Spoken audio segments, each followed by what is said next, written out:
Good afternoon, everybody. How are y'all doing out there in YouTube land today? Thank you guys for joining me this afternoon. We're just hippity hopping in all over the place with regards to scheduling. So I'm excited to see how today's day and time go. It is, if you didn't get it from the thumbnail of the live today, or you didn't see any of the previews, everything today is vintage and antique ephemera and books.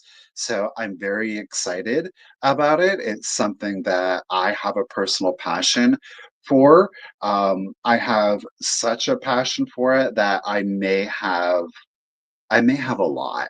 So like I said in the previews, I have definitely opened up the ephemera and the book treasure trove, and I've I'm very proud of how much that I have thinned out. Tough decisions were definitely had. Um, so yeah, I'm excited to bring it to you guys and again see how it goes. We'll see. Like I said, it is a very specific sale today. So if you are a paper lover, if you are an art lover, if you are a book lover, this sale is definitely gonna be for you. So again, thank you to everybody that is here with me live, and thank you to anybody out there that is checking out the replay. I will say to anybody who is watching the replay and there is an item that you see that you would like and that item did not sell, you are more than welcome to email me. I know a few people have done that, and I am happy to sell the item to you that way. Keeping in mind, it's for only the items that don't sell. Can I do that? So the email is the same. It's thecultofvintage at yahoo.com. It's right here in the banner. It's in the description of the video for those, again, that are watching the replay. For those of us that are here live, don't forget it is, of course, that pinned comment, which is right up here, and that will be there throughout the course of the sale. Now, before we get into the sale today, we're going to keep it how we normally do it, and we've got some shout outs. The first comment that I am able to highlight is Miss Kim. How are you doing today, lady? Hope that you are having a good day so far. I know it's a little early. It's a little early for this lady here, too, Miss Ruthie B. How are you doing, lady? Thank you both for being here. Appreciate you. We're coming back to her here in just a moment.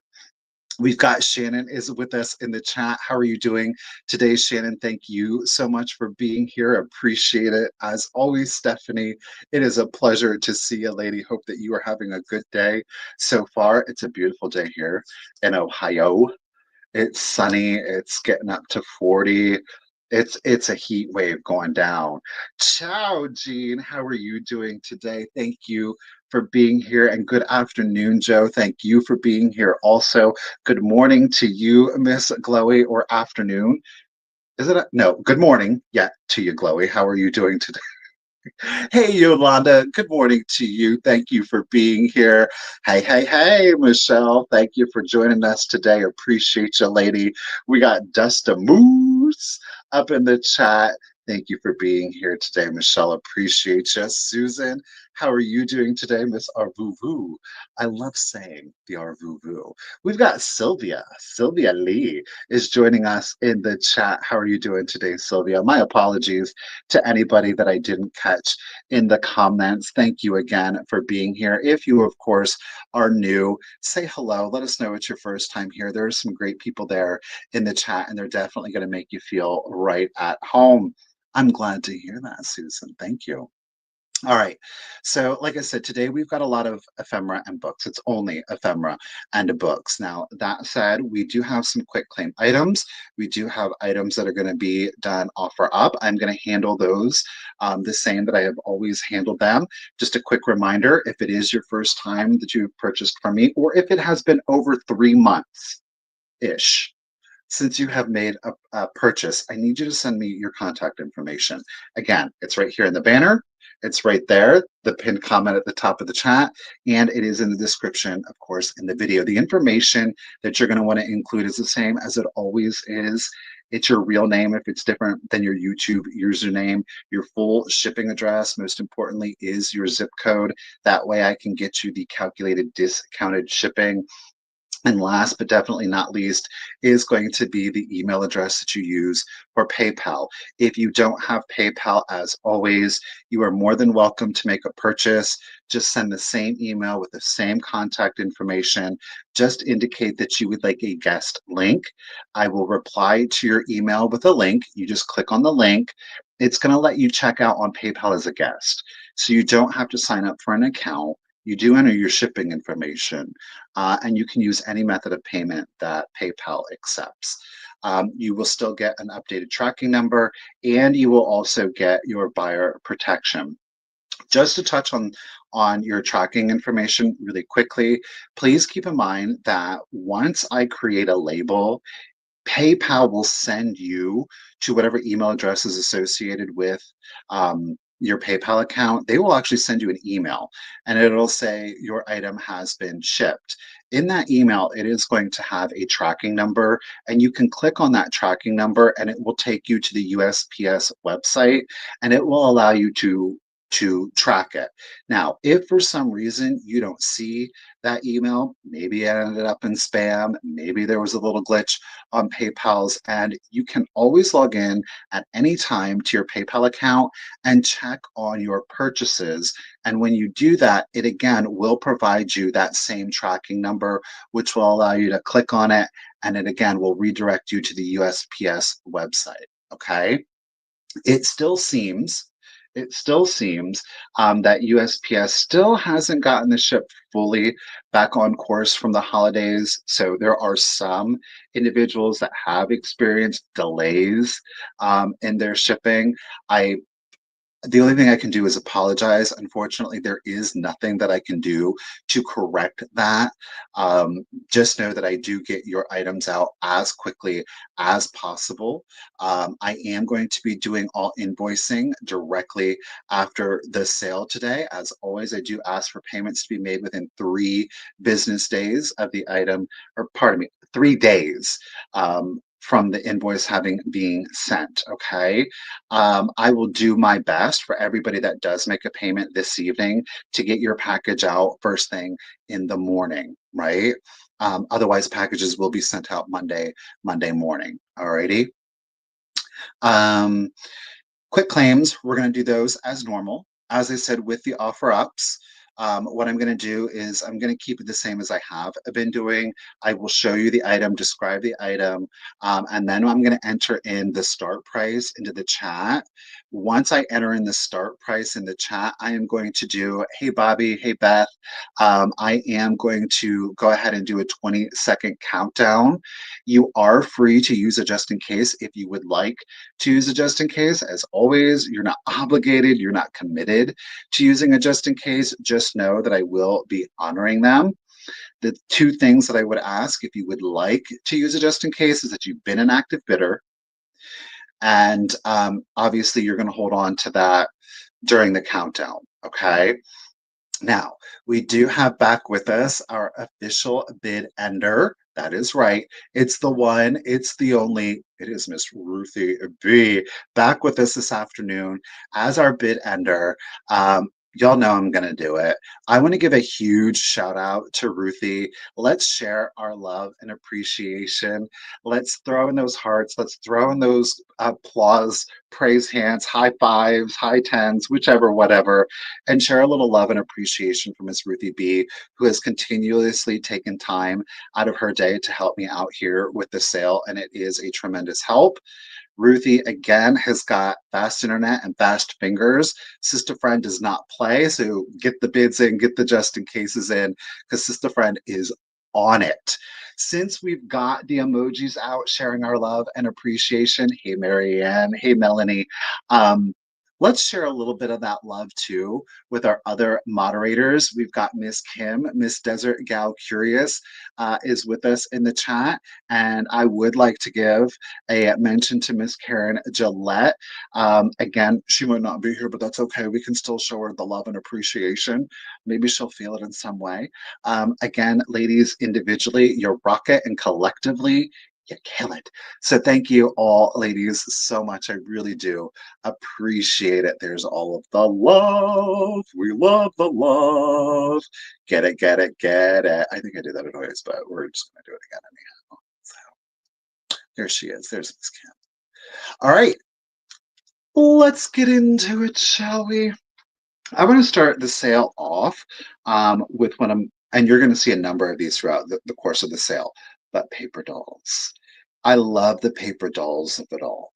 There's, a wide variety, and we've talked about this before, and it was Kim actually, I think, that left a comment. I think that, the paper dolls for some remind us obviously of our childhood, but of a not just our childhood, but a more simple time when clearly technology was not as prevalent. It wasn't to the degree to which we have it now. Toys weren't the same. Imaginative play really was, what most of us grew up with. And I think paper dolls are a really good reflection of that. I love the artistry, behind the paper dolls, the creativity behind the paper dolls. Again, the imaginative element, I think, is what really speaks to me about them. Now, as obviously we have gotten older, whether we are collecting them, whether we are using them in like some kind of like craft capacity, I know a lot of folks will frame a lot of their very favorite ones. And it's always difficult because sometimes you just get this itch to like want to cut them out and to put the paper or put the clothes on them and really have that moment of play. Um, and the last thing a lot of times we want to do, especially with the OGs, the vintage and the antique, is like cut them, right? Well, our first couple of rounds, we're going to do as quick claims. These are actual reproductions, okay? While the reproductions, pardon me, are vintage, they are not antique, okay? So we're going to do quick claim choice because we've got quite a few. And I think this is just going to be the easiest way. Our first two rounds are some of my most favorite, and they are by the artist, the creator, Miss Sheila Young. And Miss Sheila Young did a couple of different lines. These were in Ladies Home Journal, sorry. Ladies Home Journal, this line of paper dolls first appeared. And it is none other than Miss Letty Lane and her paper doll family. And again, they were created by Miss Sheila Young. So again, these are on a little bit thicker paper. Again, these are vintage 80s. These came out in the early 80s. These unfortunately have been discontinued, which is a shame. But these are the vintage Letty Lane reproductions. These are ones, again, where you're free to kind of cut them out. You're free to craft with them. You could certainly frame them if you wanted to, but you don't have to have a heavy heart. If you just want to have that moment of imaginative play, whether it's you, whether it's the kids, whether it's the grandkids, and you want to share that kind of moment. But first up, we have Letty Lane herself. Now, Letty obviously is pictured here in the center. She's got a wide variety, not only of dresses, but hats. And she does have a doll right here. Now, you can cut out the doll and check it out. There's even two outfits, a dress, and it looks like more of like a winter outfit there for the doll. So you get not only Letty, but you get her doll with changeable outfits. I love this kind of Halloween vibe. It's giving like a little Bo Peep kind of vibe there, fairy tale vibe. Again, the artistry, the color palette that Sheila chose for these, I just love these. These two, the paper dolls, are great if you love a dollhouse, right? The reason I like these is because, like, in my opinion, the vast majority of dolls that exist in the appropriate scale for doll houses, once you put them in, especially with some nicer dollhouse furniture, it really makes the doll look like a doll. However, with the paper dolls, I think that you can put them in and it adds just a really interesting element. So again, if you do collect your dollhouse stuff, think about using the paper dolls to go in your dollhouse, right? It's a lot less expensive most times. So again, another Letty Lane. This is Letty Lane's best friend, and she's got some, just some, of her pretty dresses. Okay. So again, that is Letty's best friend. She is unnamed, but it's her best friend. You have to name her. Again, look at this little fantasy. She's like a little daisy right here. I love it. Okay. Again, on the thicker. And at last, Letty has got quite the family. These are actually scaled 1/12. The dolls themselves are scaled 1/12, and which is pretty common for your dollhouse furniture. So these are Letty Lane's twin brother and twin sister. So they are twins. And again, we have a variety of different clothes. Look at even this little outfit here. She's holding her doll. Okay.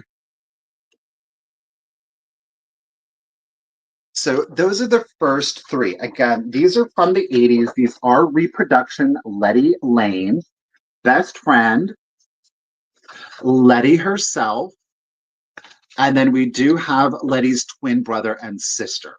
Okay, those are the three choices. It's $4 per choice. Okay, so it's $4 a sheet. That's it. We're going to do a quick claim. The first person that puts in the corresponding number will get their choice of one, two, or all three, whatever combination that they would like. If anybody is interested, you just put in the number 56, and you will get your pick of doll, $4 a sheet. That's the best friend. Again, that is Letty. Thank you, Michelle. I got you, lady. And these are the twins. Well, Miss Michelle, girl, which one or ones would you like? Where am I at? Best friend, Letty. Oh, well, that made it easy. Thank you, Michelle. These are my Letty is I think Letty is really tied as my favorite, and but Sheila also did Betty Bonnet, and Betty Bonnet and Letty are really interchangeable. So no thank you. So yeah, they're really both tied. I may misspeak. I believe Letty was first, and then they discontinued Letty, and then they began Betty. I could be wrong. Betty could have went first, and then it was Letty, but both are by Sheila Young. Like I said, the art is the same, so you can interchange the lines. Okay, we're going to continue on with Miss Sheila, and we are going to do more Letty Lanes. These are the last Letty Lanes, I think. There's so much, it's hard to keep track of. These are the last Letty Lanes that I have, but again, we're going to do it for $4 a sheet. It is quick claim. You can choose one, two, or all three. All of what I applied to the original three, we're going to apply again here.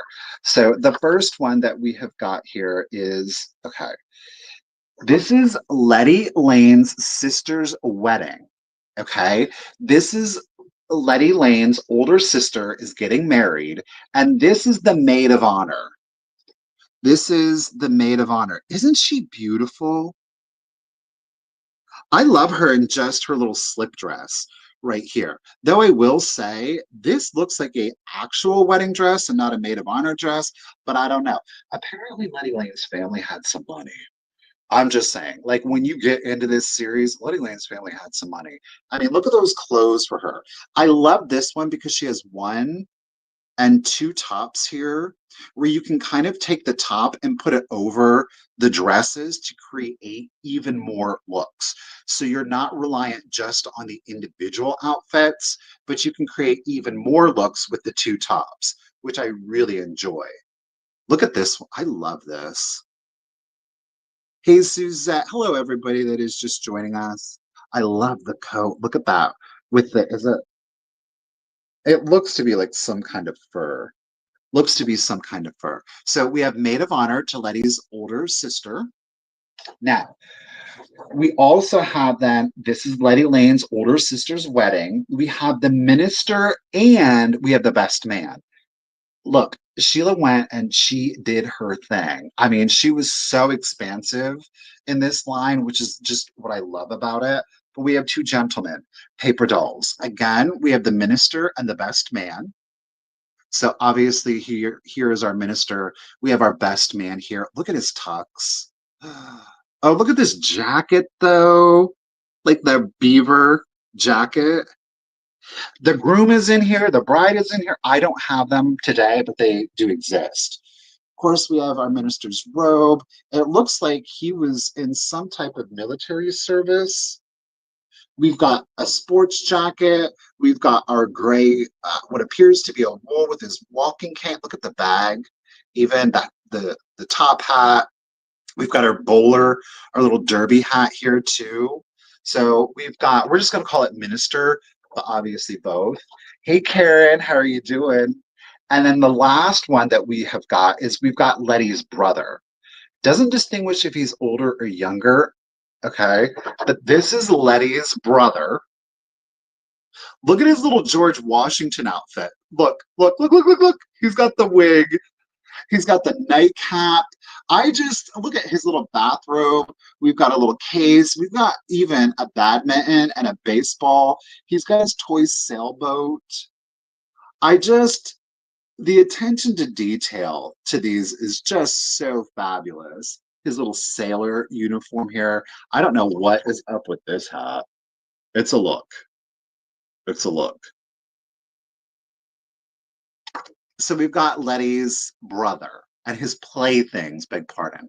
So those are going to be the three choices. Brother, minister, which of course comes with the groomsman, and the maid of honor. Maid, minister, brother. Again, they will be $4 a sheet. You can choose one, two, or all three if you would like. Again, same deal. If you're interested in any of them, you just put in the number 10, and you will get your pick between the maid, minister, and groomsman, best man, beg pardon, and the little brother. The little brother. Okay. But those were the choices on that one. All right. Ooh, put those to the side. Okay, we don't see anybody for that. Okay, we're gonna get classic. Oh, Miss Karen. Okay, Miss Karen, I got you, girl. Let me get him. Did you want? Wait, says Stephanie. Do you want the brother, the minister, and best man? Hey, Cheryl, how are you doing today? Good evening, Cheryl. Or would you like the maid of honor? You could do one, two, or all three. Totally up to you, Miss Karen.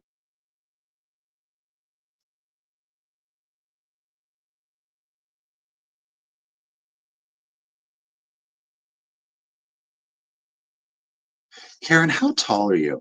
She's just the idiot. Some of y'all are just the itty bittiest little things out there. It's hilarious.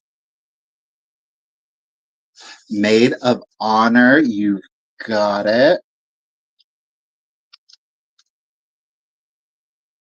All right, Miss Karen, the maid of honor. Bloop. She's going to come to you, lady. Thank you so much. Appreciate you. All right. Let me get myself sorted here. One. We're going to do more. These, again, are the vintage reproductions. Is anybody familiar with the name Grace Drayton? Grace Drayton. I think once you see, like, you're going to hear the name, you're going to recognize. No, you're just so tiny, girl. We're both. I'm tall. I'm so tall, and you're so tiny.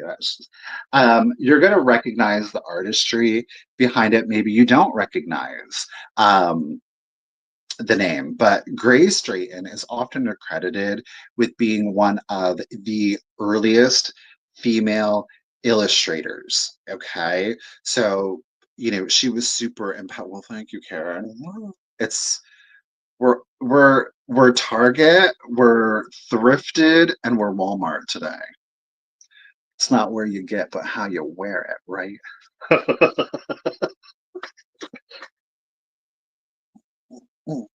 um, so Grace Drayton was the creator of the Campbell Soup Kids, right?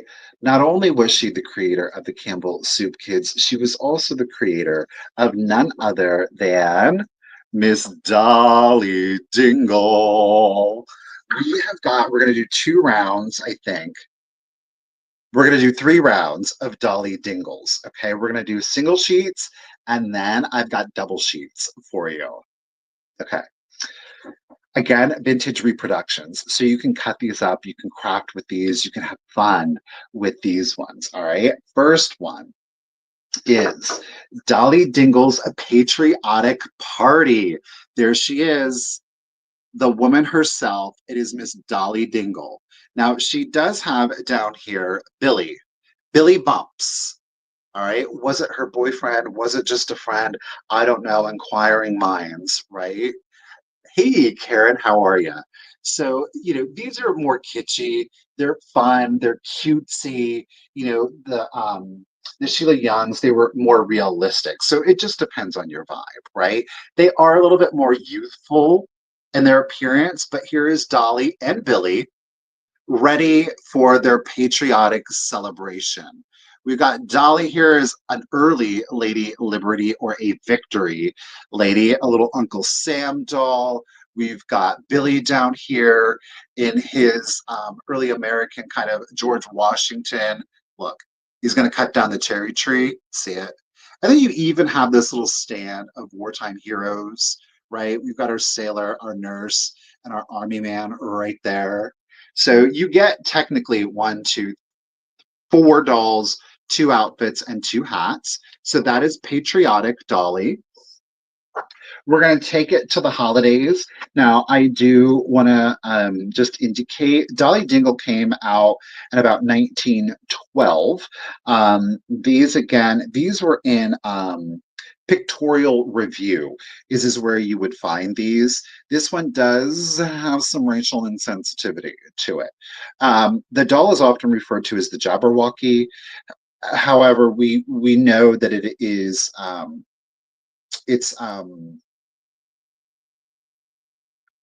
I can't think of the technical. It's a caricature of our African American citizens. So it does have that. But we do have Santa Claus here, and his sack is full of toys. Again, what is often referred to in the doll world as Jabberwocky, but it is a caricature.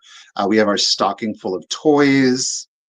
We've got the Christmas tree here. Look at the little dog. It's a woolly toy puppy, and we've got a little wax baby doll. That was a fancy one. So I think Dolly and her family had some money too. So we have Santa Claus as a choice. And then Dolly has returned home from an adventure on our last one. Okay. So this is going to be referred to as home. So we've got, look at Lady Alice is her doll, the little bed for Alice. There's Dolly. But Alice, the doll, has some outfits for you. Here's another doll outfit. Look at the little bassinet for another little baby doll that she's carrying. Again, Grace really thought these out. And I love the fact that we have different scales. So, like, Santa is bigger than Dolly, right? So if you do play with them, if you display them, and if you're like, but how do I display them? Maybe you want to use Santa for your holiday display. Cut them out and use a flower frog. That's all you have to do. It's as simple as that. You want to add Dolly into your patriotic, your red, white, and blue displays, put them in flower frogs. It's that simple, right? So again, they are vintage reproductions on the heavier cardstock, okay? They will be $4 choice if anybody is interested. Just put in the number 37, the number 37, and you can pick between Patriotic Dolly, Home Dolly,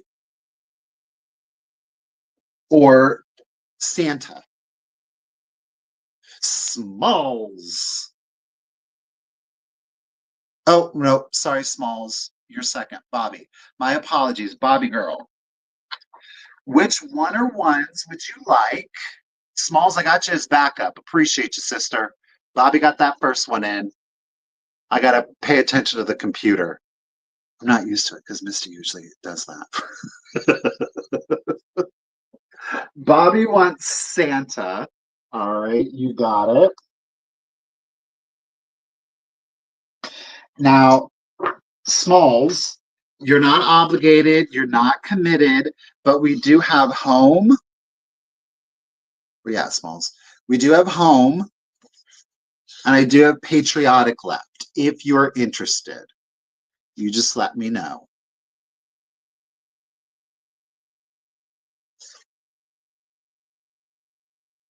But on the 4th of July, she's a Yankee Doodle. Patriotic is going to Smalls. Okay. You got it, lady. Thank you, Smalls. Thank you, Bobby. Appreciate you. All right. Patriotic. Let me just make sure I'm keeping myself straight here. That's the only thing. This paper is going to. Okay. We've got a few more holidays to go through. Again, these are going to be the Stephanie, you want home with the doll? The dolls are what killed me on it. Thank you, Stephanie.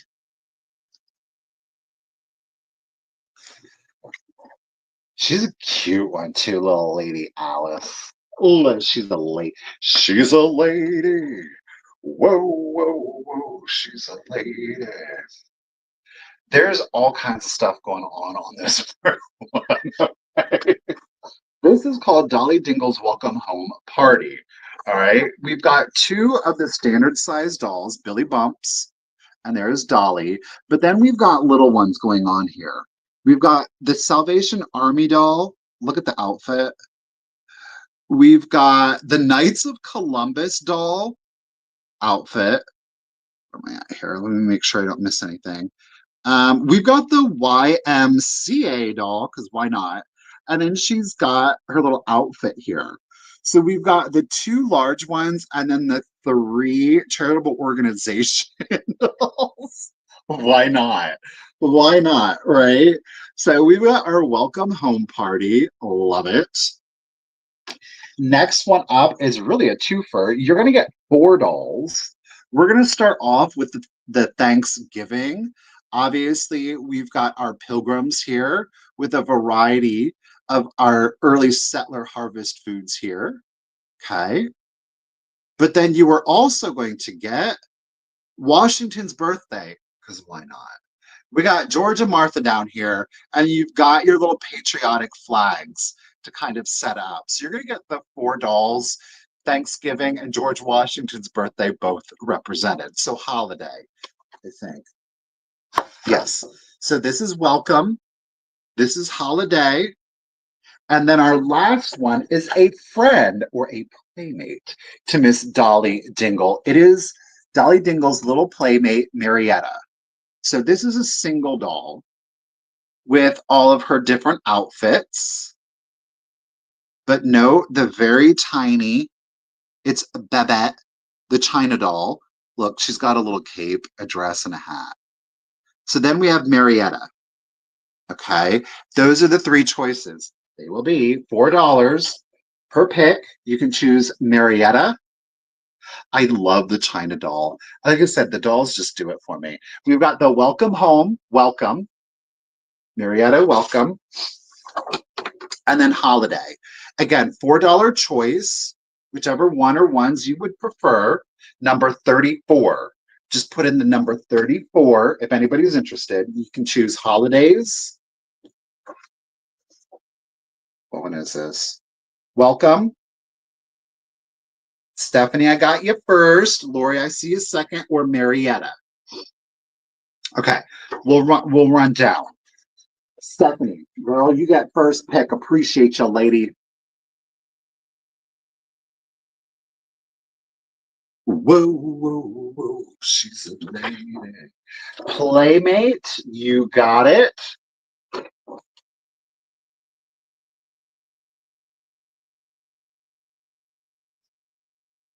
We got Miss Lori. You're not obligated, you're not committed, lady. But we do have welcome home. Pass. Appreciate it. She's quick on the draw. Dusty girl. Again, no obligation or commitment, but we do have the two left. Holiday. It could be so nice, celebrate. Holiday. To Miss Dusty. All right. Thank you, ladies. Appreciate you. Let me get you in there, Dusty. Okay. Thank you, everybody. Last round of Dolly Dingles. I'm not going to say we saved the best for last, but these are pretty cool. So rather than separating them, occasionally they would do like, I feel kind of provocative saying this, a double spread, right? So instead of just doing one page, they would get two pages, right? More often than not, it was done to celebrate the Christmas season. So we have got two. These are, again, still the reproductions, but this is a twofer, right? You're going to get both sheets here. The first one that we have is, this is Party. So this is the Christmas Party. I don't think this is Dolly. No, this is Poor Little Polly. Okay, we got Poor Little Polly. She's got her Christmas tree, her little table. She's got a little kitty cat, and she's got her winter outfit. Double page. That is page one. Page number two, we've got all of the accoutrements. Okay. We've got our Christmas fairy here. She's got her stocking. We've got another dolly. The dolly comes with a wide variety of different outfits. There is another, this is another dress for Polly. We've got, if you want to change out her stockings, Polly can switch over to these, okay? So this is for two. You're going to get both. It's $6. $6 for the holiday party. I love the fairy. But you get both. It's displayed like this, sorry. $6, you get both. If you're interested, just put in the number 33, and you get both sheets. $6, number 33, you get Polly's Christmas Party. Well, it's Dolly Dingle has a party. Apparently, Polly is a guest. Dusty, you got it, sister friend. Thank you so much. All right. We got one more double set sheet. Double sheet set. This one we're calling War. Okay, because Dolly Dingle celebrates her Christmas in true wartime style. There's all kinds of stuff going on in this one. So we're going to get not only the dolls. Oops, Dusty. Appreciate you. We're going to get you off there, though. All right. You're going to get both of the dolls in their wartime fashions. You're going to get miniature postcards. You're going to get these wreaths that you can use to stand up your postcards. We've got little accessories, stockings and dolls and doggies. We've got miniature vignettes set up in here. Look at the little gift tag even. There's a lot of creative craft potential in this particular one, I think. Again, more of the miniature postcards, more of the stands, stockings. We've got kittens. We've got cannons and mistletoe. We've got, is that a turkey? We got a turkey that's on fire. Watch out. Look at the Jack in Box, more dolls. Hey, fat birds! Again, cut these out, use them to stand up your postcards, okay? Or whichever, whatever. But there's a lot of, I think there's a lot of craft potential in this particular set. $6, you get both, okay, for wartime. $6. If anybody's interested, just put in the number 35. The number 35. Oh, is it a plum pudding? You could, yeah. It's still on fire. She better watch out. Good thing she's a nurse. She might have to use them skills on herself. It's going to Smalls. Thank you, everybody. Smalls was the first one. Congratulations, Smalls. Wartime is coming to you. All right. We're going to switch over to an offer up. Now, I was very fortunate to have found these in not this particular set, but ones by the same artisan. I didn't know who the artist was, and I just happened to find more of them. Okay. So this one is from the Ladies' Home Journal from December of 1920. There you go. Harrison Caddy. Hey, Sash. Look at it's Little Mr. Squirrel's Christmas Party. This is an OG sheet here. Here's the deal. This OG sheet has somebody elected to paste it to this cardboard stock. Okay, but it is an original 1920s Ladies' Home Journal, Harrison Caddy, his original paper dolls. Okay, what I will say is that the glue has been done just around the perimeter and there's no glue on the inside. Do you frame it? Do you try to free it? Do you just throw caution to the wind and cut them out? If you were to cut them out, the glue would not be a problem, right? Because again, the glue is around the perimeter. It's not on the interior. So again, do keep in mind, okay, I'm not going to pull it off. I'm going to leave it as I found it. All right. But fabulous illustrations. Like I said, the page has been glued and you can kind of like this textured paper.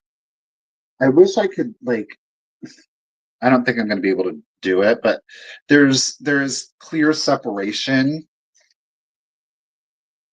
on the interior. I don't know why they did it, but they did it, right? Just want to show you all the graphics so you know exactly what you're getting. Look at the ladybugs. They're running around with a whole bunch of toys. She's got mercury glass garland in there. They're so charming and sweet. This is a big cutout. Okay. Before cutting out Mr. Squirrel and his Christmas party guest, that's why they did it. Paste this sheet firmly on light cardboard, letting it dry under such a weight as a big dictionary. Then draw the dotted lines or tabs so they will be 1 inch long. Bend back the tabs and the figure will stand up in a row. Well, here's the deal though. They never cut them, so I guess they did go ahead and glue them. They just never cut them. So, because it's glued on and it's not in its complete and original state, I'm just going to start it at $10 if anybody is interested. Okay, 1920, Ladies' Home Journal, Harrison Caddy. It is Little Mr. Squirrel's Christmas Party. There we go.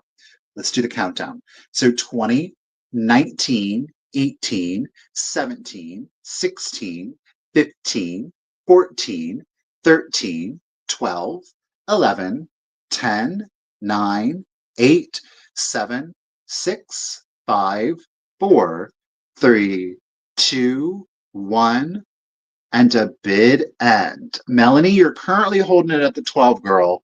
She threw in that 15 just in case. Oh, Glowy got her just in case. These ones tend to be a little bit more difficult to get. There is your bid end. Oh, look at Ruthie did the forest animals bid end. Melanie, everyone, thank you so much for your bids.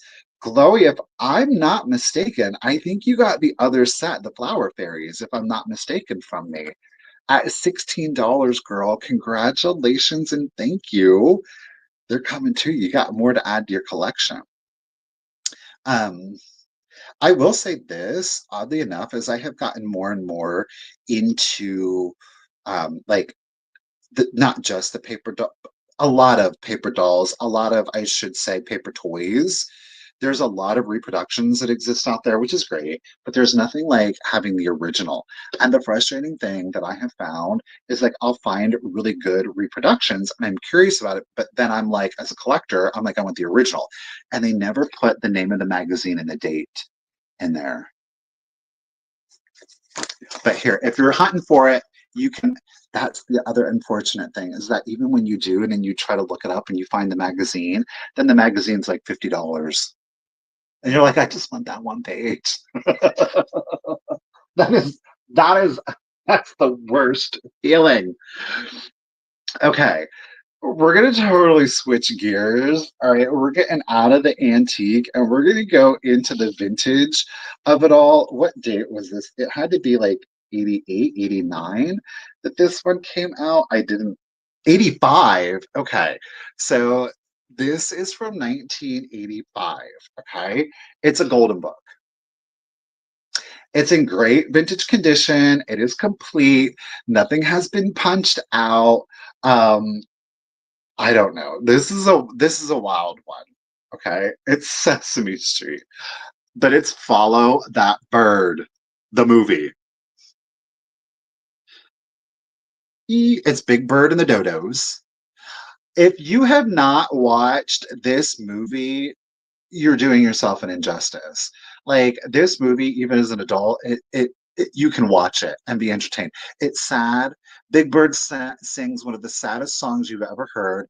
But basically, Big Bird, and I'll give you kind of like the idea of it. But Big Bird has decided that he needs to seek out his identity, who he is, right? Where does he come from?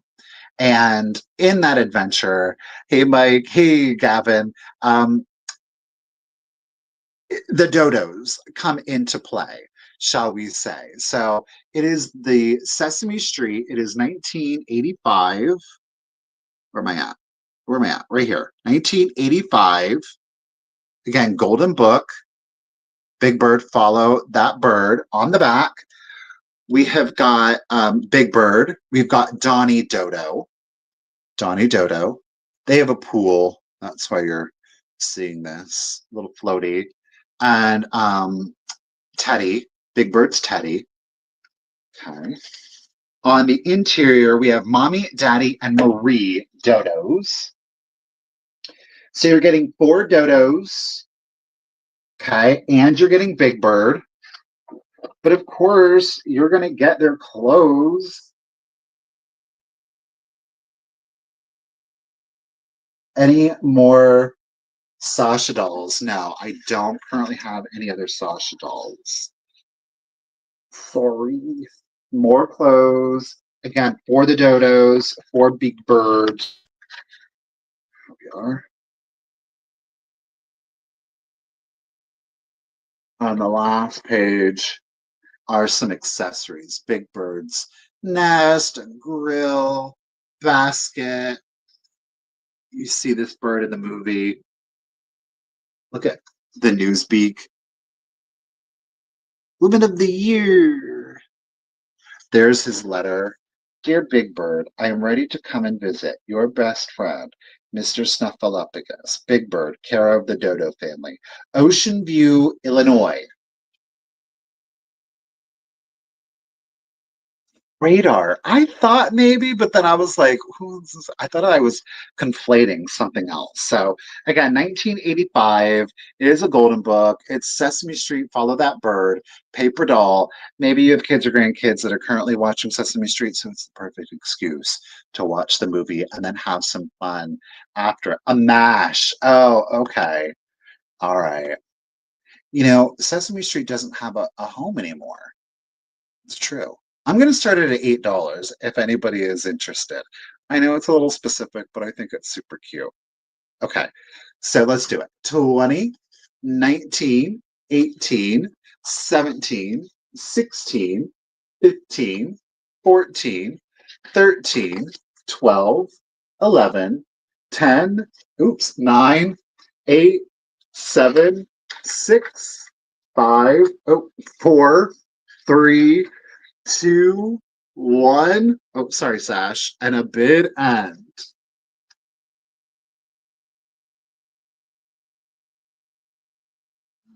So forget every other page is blank.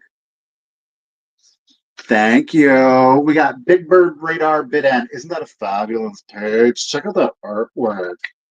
Sash Lady, congratulations and thank you. The Follow That Bird paper doll, Big Bird and Dodos. They're coming to you. Thank you, Sash. I love it. I have got a really good deal for you. Oops. I know it is so fun. I'm glad. I'm glad. 19, so vintage, not antique on this one. 1940 to 1941. It is fall and winter. Do, do, do, do. Sears and Roebuck, 1940, 1941. Sears and Roebuck catalog. Sad but true. The cover, ouch, got ripped. The cover got ripped, but the rest of the catalog is in really good condition. But we do have this, unfortunately. It's sad but true, but the rest of it is in great condition. We have full color, we have sepia tones, we have black and white, we have photos, we have illustrations, we've got the ladies, we've got the kids, we've got the gentlemen, we've got the home goods, we've got lawn and garden, we've got the farm goods. I mean, you name it, y'all know back in the day, this Sears catalog had it all. What I love about these is, again, these very much are a time capsule, right? Shannon, follow that bird. Sesame Street, follow that bird. Okay, just watch the movie. It's really good. It really is a good movie. I swear.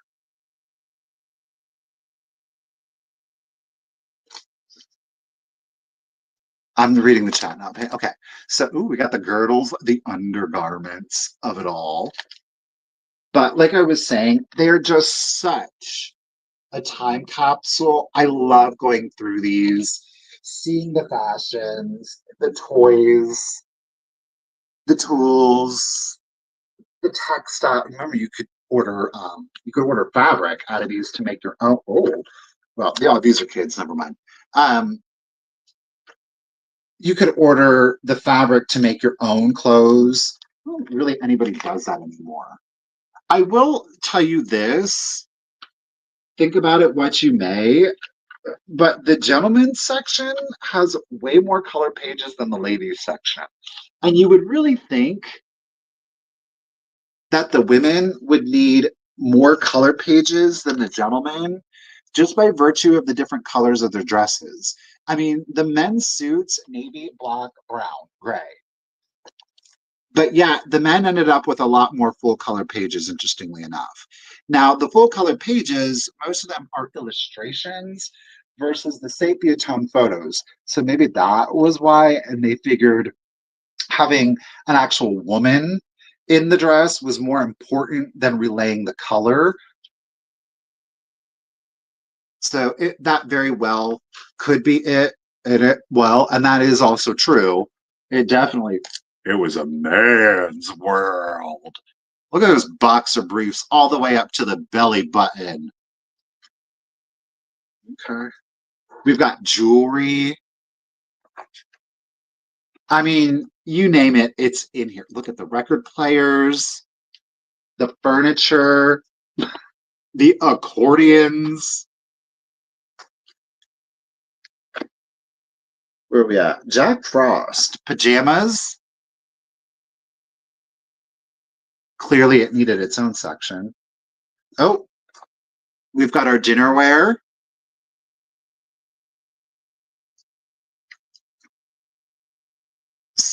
Um, so, Bubbles, it's really super easy. Welcome. Thank you. Um, what I'm doing is I'm just showing off the item. Look at the linoleum. We're going to show off the item. We're going to talk about the item. And then I'm going to put in a start bid, the stoves of it all.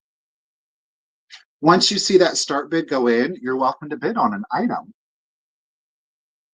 If you do win something, you just got to send me your contact information.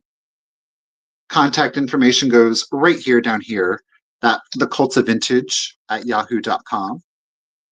It's in the description of the video also. Spark plugs. Again, tools and everything. So again, the catalog itself is in overall really good condition. The exception of, thank you, Karen, appreciate putting that information in there. The cover's ripped. Okay. That's right, Sash. And shipping is additional. This is going to go media. There are a total of, we do have the order sheet here in the back. Ooh, by the way. Clearly was for Ohio. We have a total, do I have a page count in here?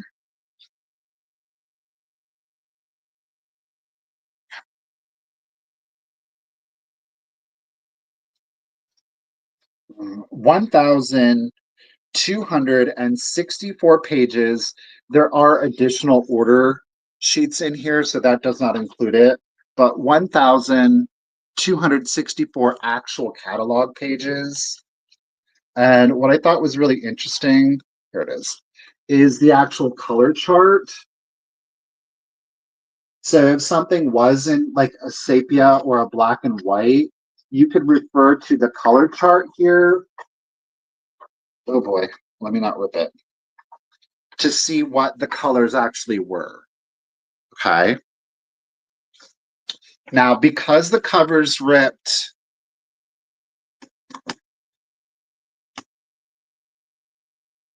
and Richard just happened to find this somewhere randomly, we're starting it at just $18.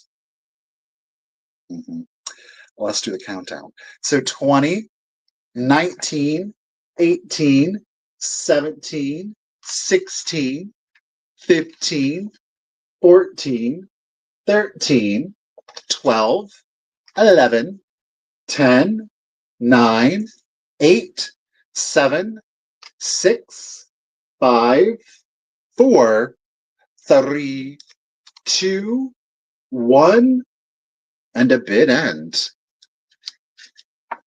Catherine, I got you at 20, girl. Smalls threw it down with a just in case. We got our catalog bid end. Thank you, Miss Ruthie B. Appreciate ya. I don't know. It's cool to see, but I kind of shudder. I'm not mad at it in the green, though. Thank you, Ruthie. Thank you, Catherine. Thank you, Smalls. Congratulations, Smalls, at 21. The Fall Winter 4041 Sears Roebuck catalog is coming to you. Okay. All righty. I'm going to do quick claims on the next. All righty. Let me figure out how I'm going to do this. Bear with me one quick second, y'all. I just need to get things sorted here. Alrighty.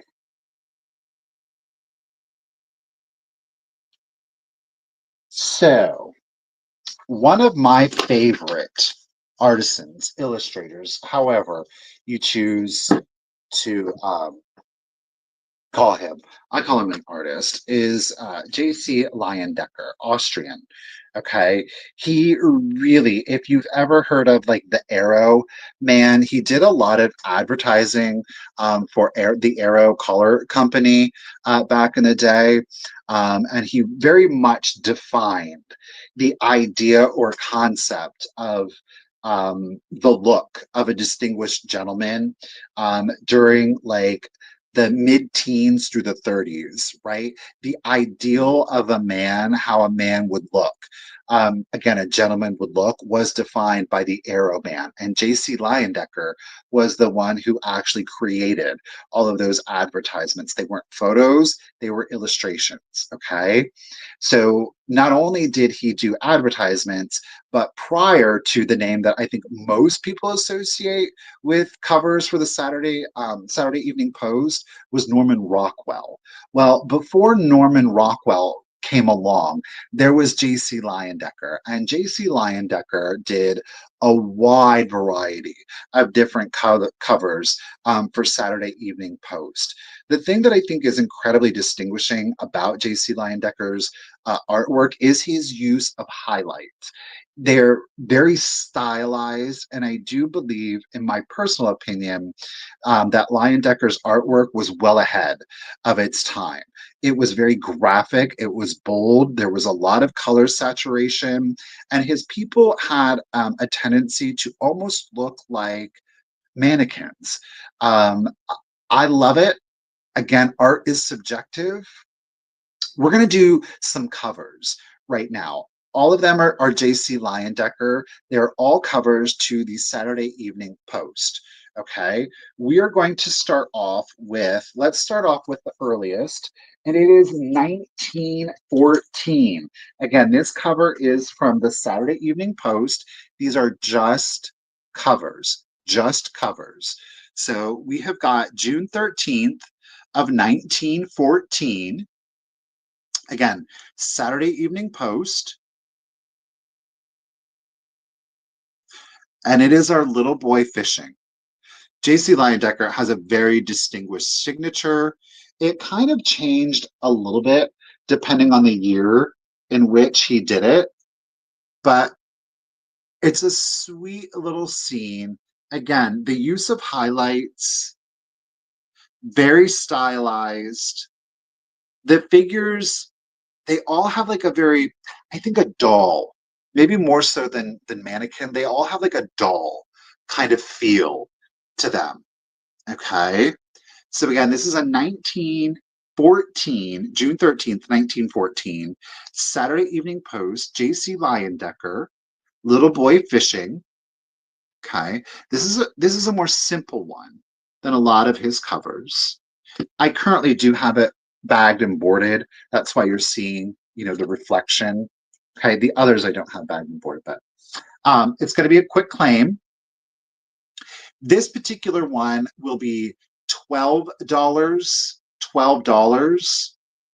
Okay. If you are interested in it, just put in the number 74. The number 74, and you will get the cover for $12. Okay.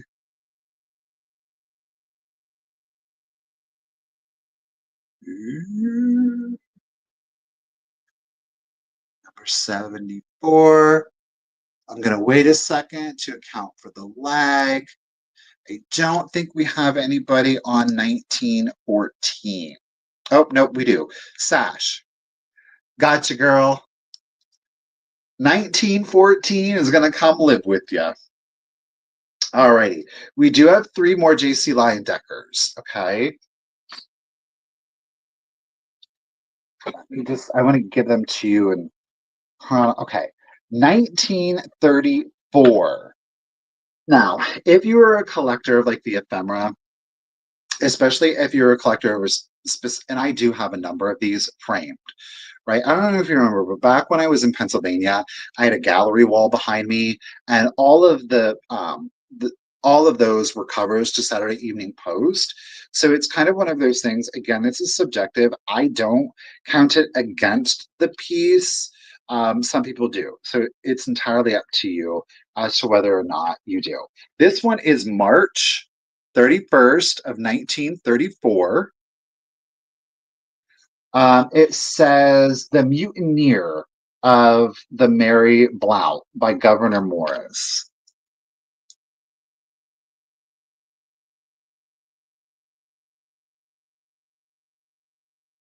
What? What, Michelle? What information did you give us? I gotta scroll back up.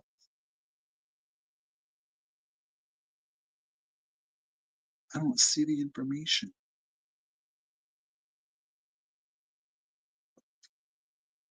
Darn it, I would have, well, okay.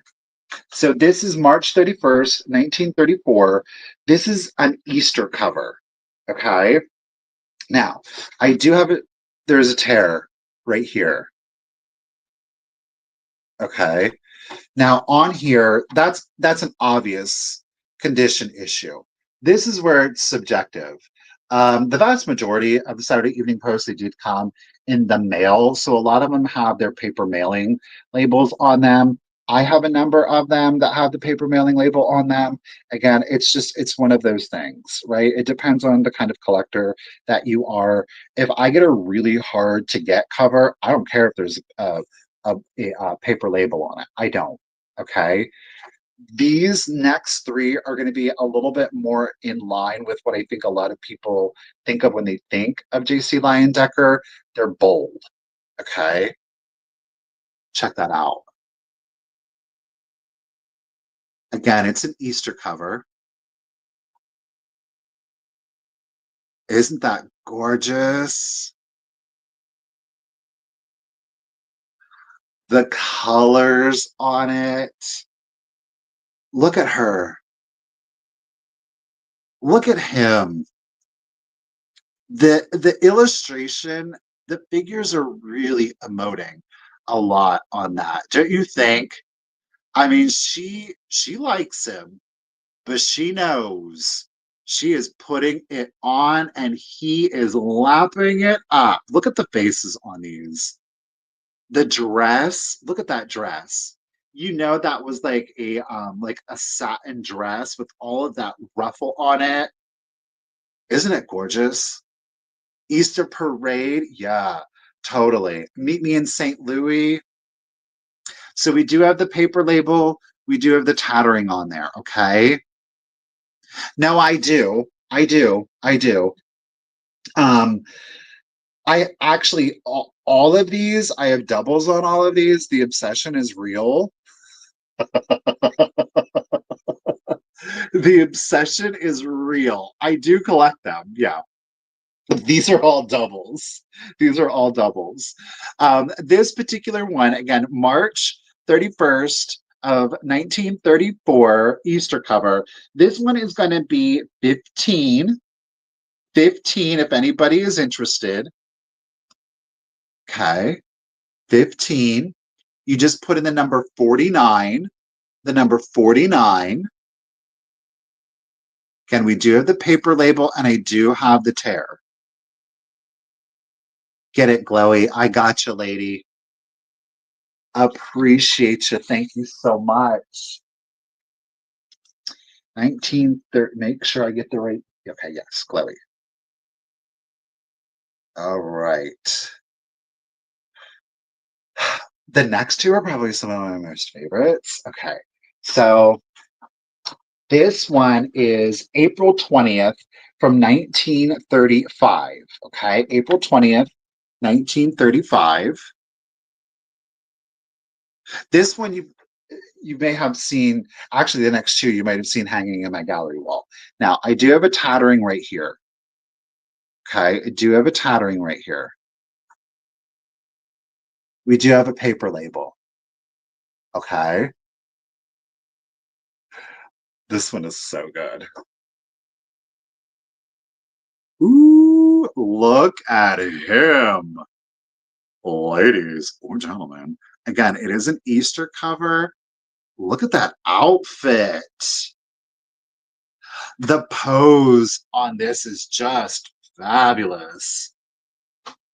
He is rapping on the door. Look at that look on his face.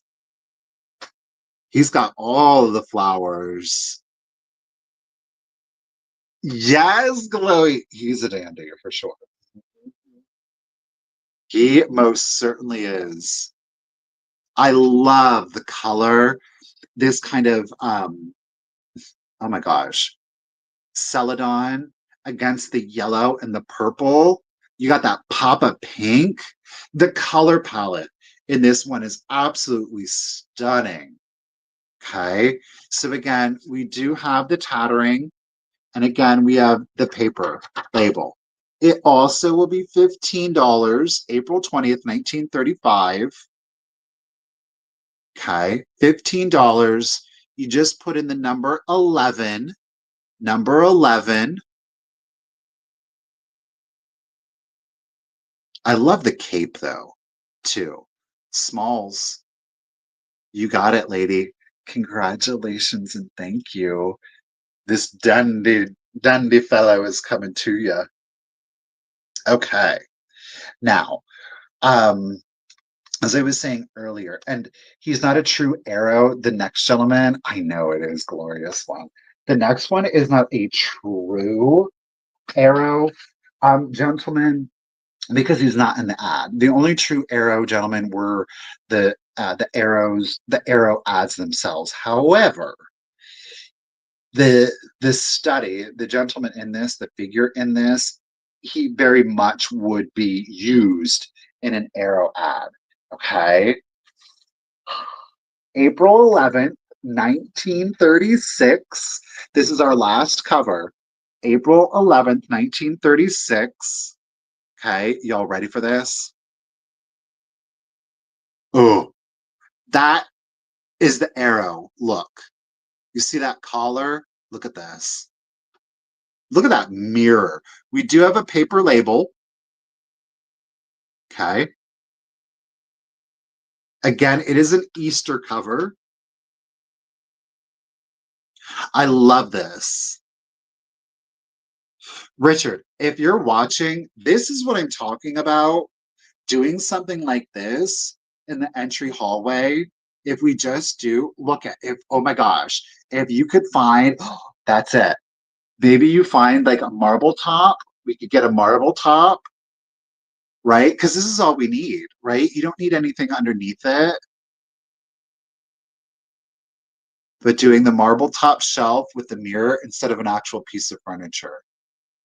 Isn't that fabulous? Look at that. The daffodils.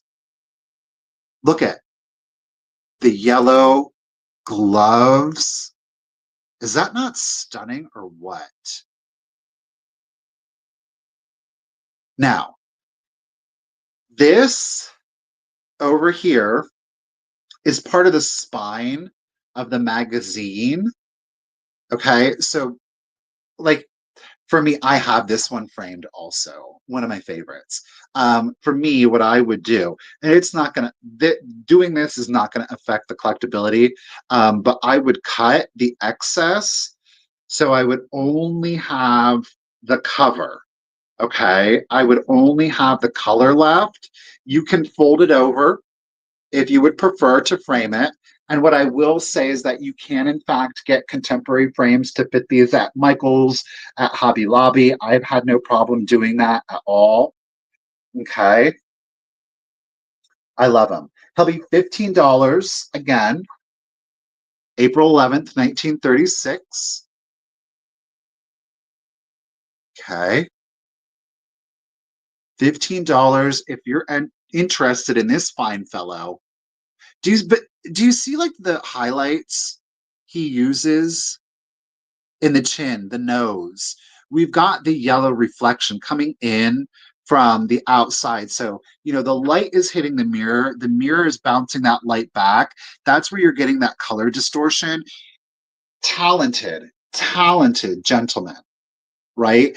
but it's super stylized, yet it has got such like perfect use of light that it does create almost an uncanny valley realism to the piece, even though it's so stylized. Right? I know the mirror is fabulous. The daffodils just do it for me. I love the fact that we're seeing the wall and then we're seeing the mirror. It's a fabulous study.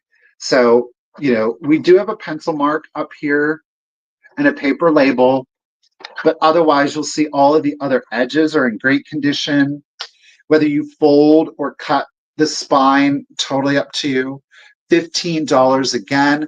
It will be number 21. Number 21.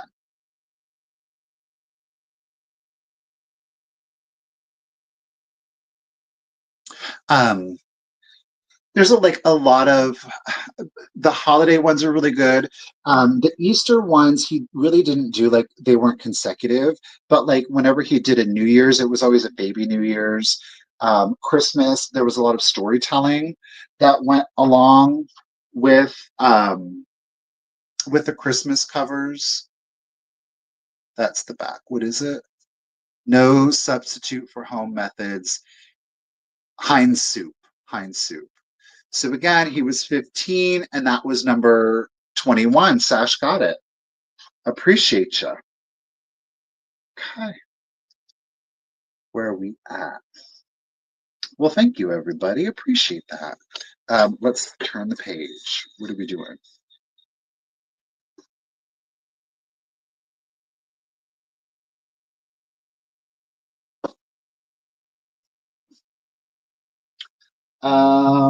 Bear with me. I don't. Oh, it's behind me. Okay. Oh, like I don't know where I put this stuff. We're gonna do a choice. Okay. It's gonna be a choice offer up. Again, this sale it's all about not just books and ephemera, but it's about the artistry behind a lot of these pieces.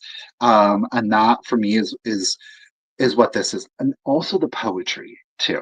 So we're combining a beautiful antique piece with beautiful artwork and beautiful poetry, and they very much excite me.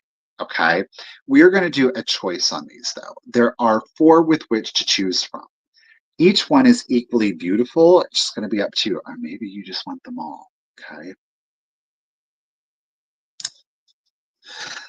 Songs of love, peace, and hope. Again, look at the artistry on that one. This one is twined together. Okay. Do you have, there was like a residue that got on this, a glue. I'm feeling this is an embossed cover. I'm going to be able to capture the texturing of it. Okay. Oh, well, there we can see the embossing. Not dated, 1900s, early 1900s. Song of Love. They're books of poetry and art. Look at that. Do you note the cut of the book? Because it matches the front. I love it. Look at those violets. Ooh, the roses, the countryside of it all. Again, there we're seeing the center of it twined together. Look at that one.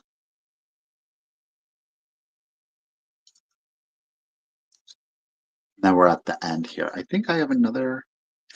Nope, I don't. It would have been just like a to and from plate. So that first one is going to be song. That'll be choice number one, song. Choice number two is we're calling it nearer. Now this is a hardback. This was all like a cardstock. Okay. This one we're calling near, near my God to thee. Of course, classic pansies here. No, I don't. I do want to point out that there is the splitting of the spine, but the interior is still really good. The cover is actually paper wrapped, which is interesting. Wait, do you see these illuminations on the interior? Do you see that? Do you see the gilding, if you will? So they're meant to very much, I think it was old, was it Scottish or Irish that started the illuminations? I can't remember. But skilled artisans, these are, they would have been hand done, but then they were machine reproduced. Okay. But look at, so this one has got religious artistry throughout it. But look at those illuminations. Do you see they're quite literally glowing? That gold gilding. Isn't that gorgeous? Oh, look at that.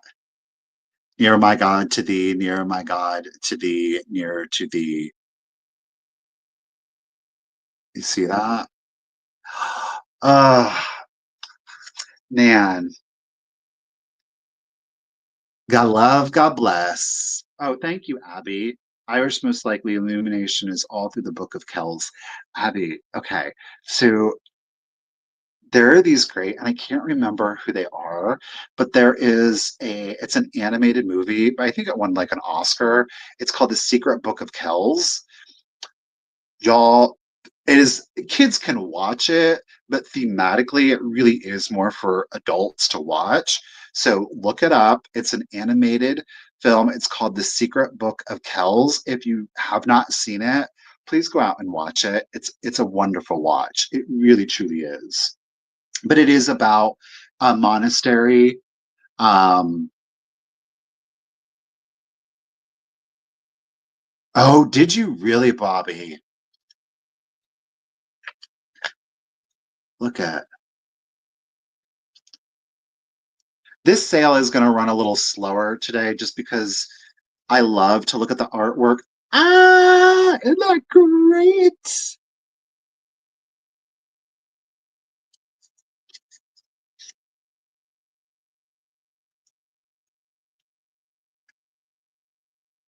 Fabulous. Thank you, Melanie. I really love this stuff, so it's hard for me to kind of go fast. We've got our third choice. Okay, this one is prayer. I love that. What are these calla lilies on here? Not calla lilies, Casablanca lilies, maybe stargazers. This one is a little bit longer. There is, again, paper wrapped, so it's flaking here on the spine, but the book itself, the pages, as you will see, are still in good condition. We do have more illuminations. Whittier. I love this vertical format.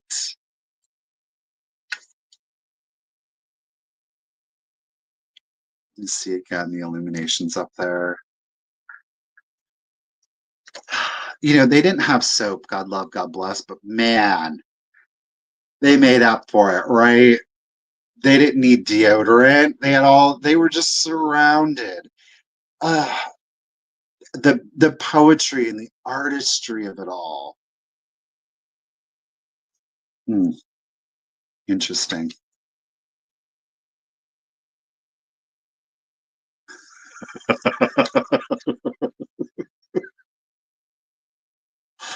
That's why they were praying so much, right? There was no soap, no deodorant. They had to be praying all the time.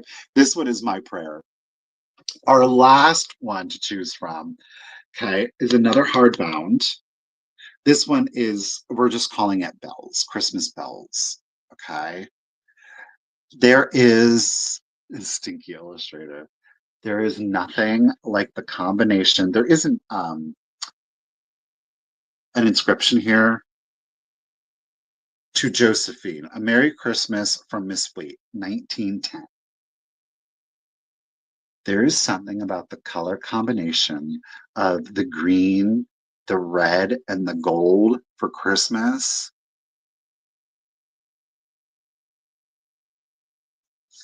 Yeah, I really wanted to bring it with the ephemera. I wasn't gonna look at. Oh, oh, I love that. Couldn't you just stare at that all day? Ugh. It's simple, but it's so beautiful. These are just short little Christmas poems, again, illuminated and illustrated. Crisp, yes, Sash. Ah, oh my. Don't you just want to live in there? Isn't it? It's a happy. Hmm. Oh, of course, we've got our little bluebirds.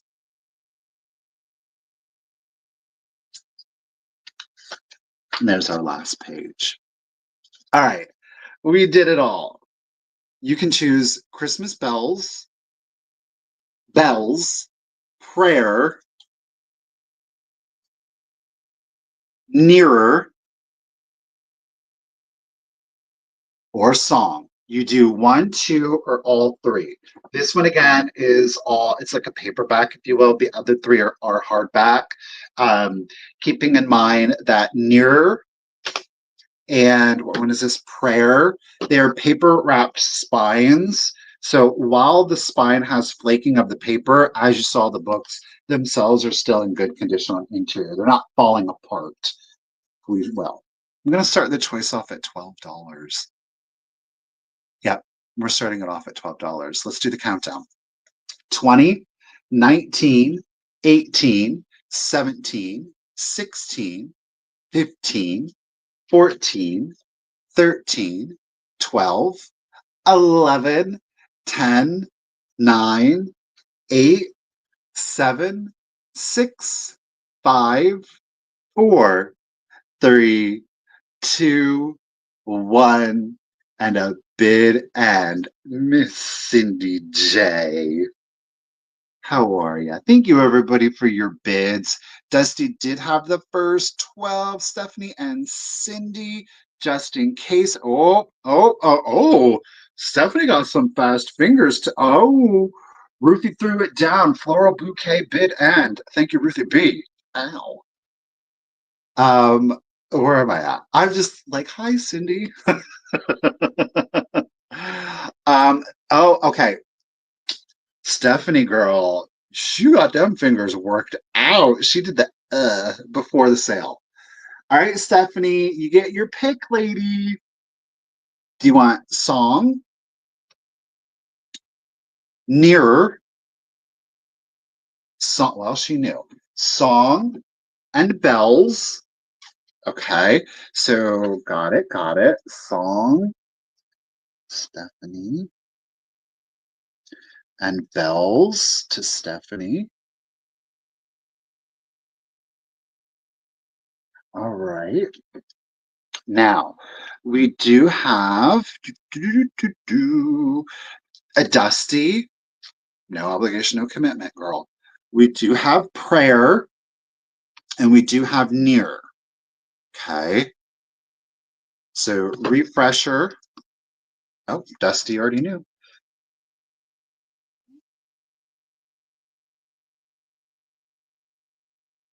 And I think Miss Cindy. Yep, Miss Cindy. Am I right? Yes, at Cindy. Listen, you know you're not obligated. You don't have to. But I do have the prayer one if you would like it at 16. And just a quick reminder, that was on the vertical.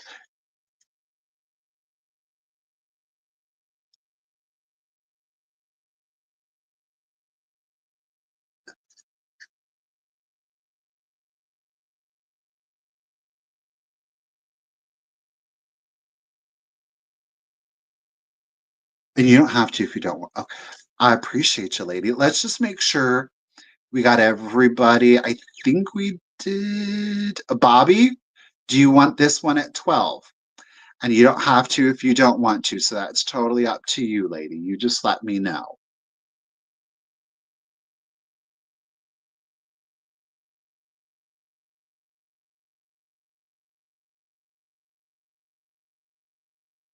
Yes. Well, thank you. I appreciate it.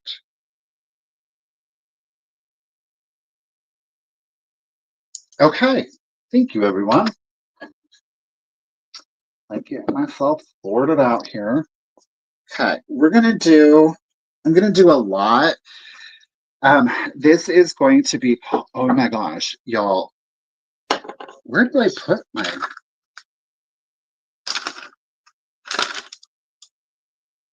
oh, they're coming up. Okay. This is going to be for both. There's no choice. You get both of these. Okay. So we're gonna I feel like we have Grady's Goat. Okay. This I obviously it's in its original packaging, which we do have some scotch tape right here. I did not do that. Somebody at some point put the scotch tape on there. The game itself is complete. It is likened to Mad Libs. The actual original instructions are in there. Oh, isn't that a shame about Sledworks though? That is such a shame about Sledworks. That's a shame on that one because that was a good place, Cindy. Mhm.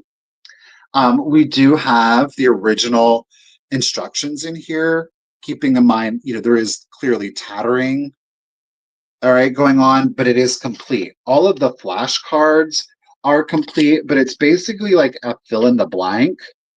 You would start telling a story, and the story is actually here in the instructions, and then you would get to the blank and you would pick up a card and you would have to fill it in with one of the phrases.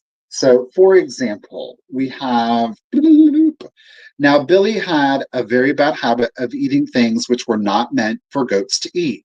For instance, one day he ate Miss O'Grady's elegant new, I'm going to pick up the card and I'm going to say kerosene lamp. So again, kind of Mad Lib, except you have the flashcards with which to do that in. Okay. So an early Mad Libs game. All right. That is number one. Grady's Go. And that is from Milton Bradley, by the way. It's an early Milton Bradley game. So that is number one. Number two, and I'm very proud of myself for letting this one go, it is the Standard Game of Authors. This one was put out by the McLaughlin brothers. Now, on the cover, there is it's missing some of the lithograph. Oh, kind of like Cards Against Humanity. There you go. It is missing part of the lithograph here on the front. Sad but true, but the illustration is stunning. Again, in original packaging. Alrighty. This one is a card game. Again, it is complete, which does include the instruction or directions, beg pardon. You have two decks of cards. One deck, you have all of the different authors. Okay. So you've got such authors as, oh, here we go. Shakespeare. There's 4 cards per author. Shakespeare. We've got John Milton. 4. We've got Sir Walter Scott. So a lot of these names you will probably. We've got Washington Irving.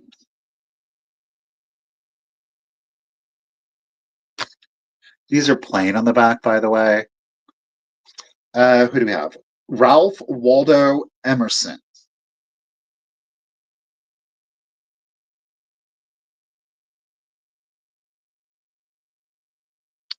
We have got Nathaniel Hawthorne.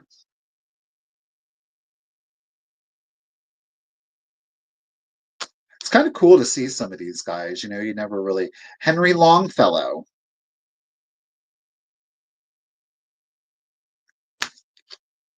John Whittier. Oh, we have a Whittier book here coming up in a little bit. There he is. We've got Oliver Wendell Holmes. I have a misplaced card here.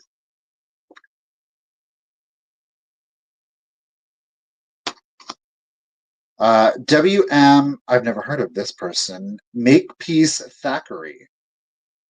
That's his name. I didn't make it up. Makepeace Thackeray. Looks friendly. Charles Dickens. Last but not least, we have Robert Browning.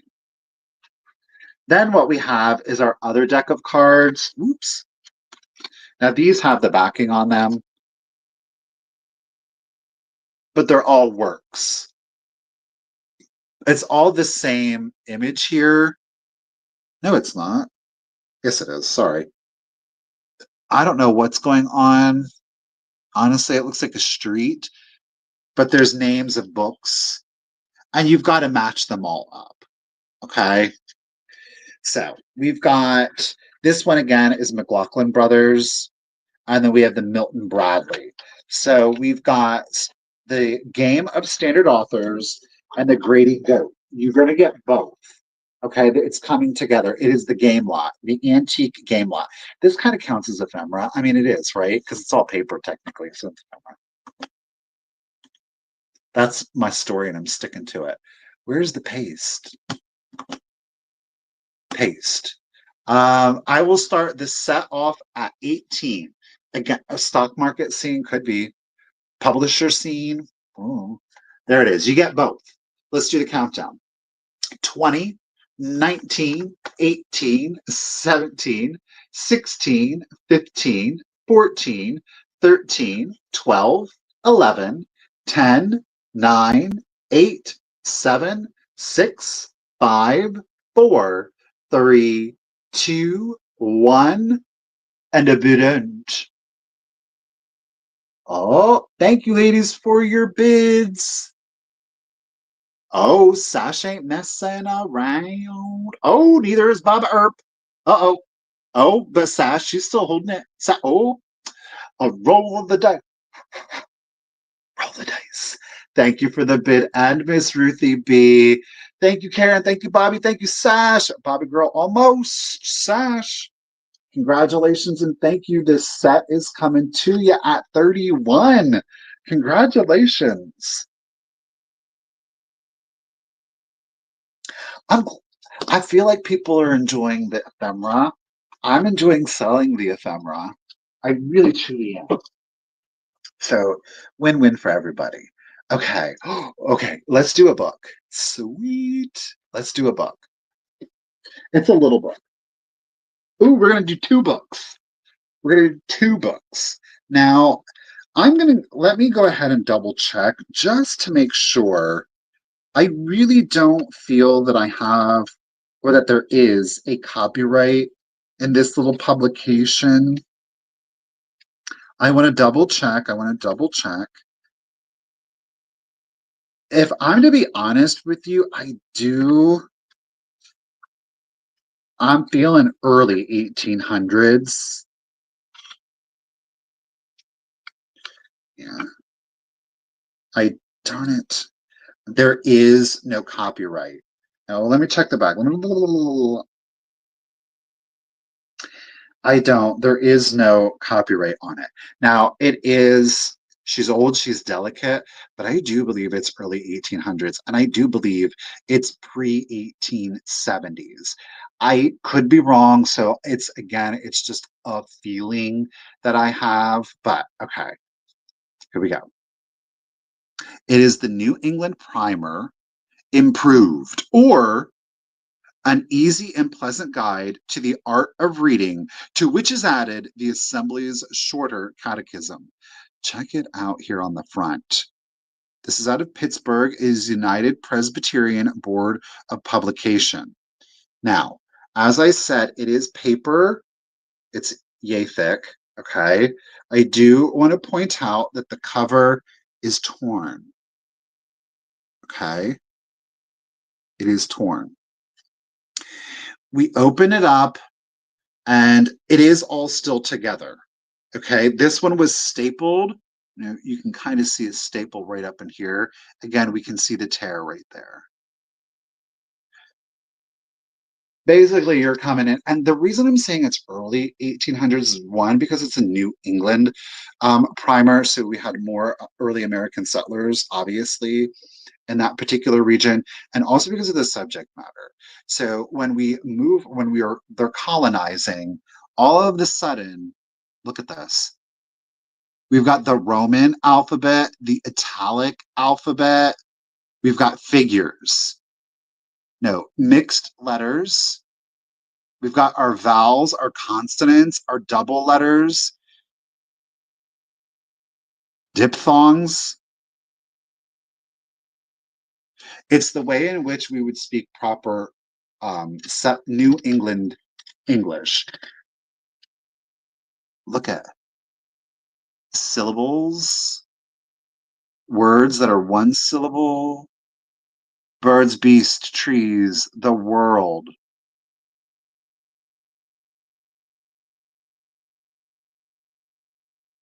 Yes, they are burning someone on the cover, and we're going to get into it. We're not done. Check it. Words of two syllables. These were sentences. When became he man in the fullness of time, with half Christ done for us in our nature. So again, it's literacy, right? But this is for an adult. Check it out. Look at, in Adam's fall we sinned all. Thy life to mend this book attend. C. The cat doth play and after slay. D. A dog will bite a thief at night. E. An eagle's flight is out of sight. F. The idle fool is whipped at school. This is so cool. Small but mighty. We're not done. It's the whole alphabet. G. As runs the glass, our life does pass.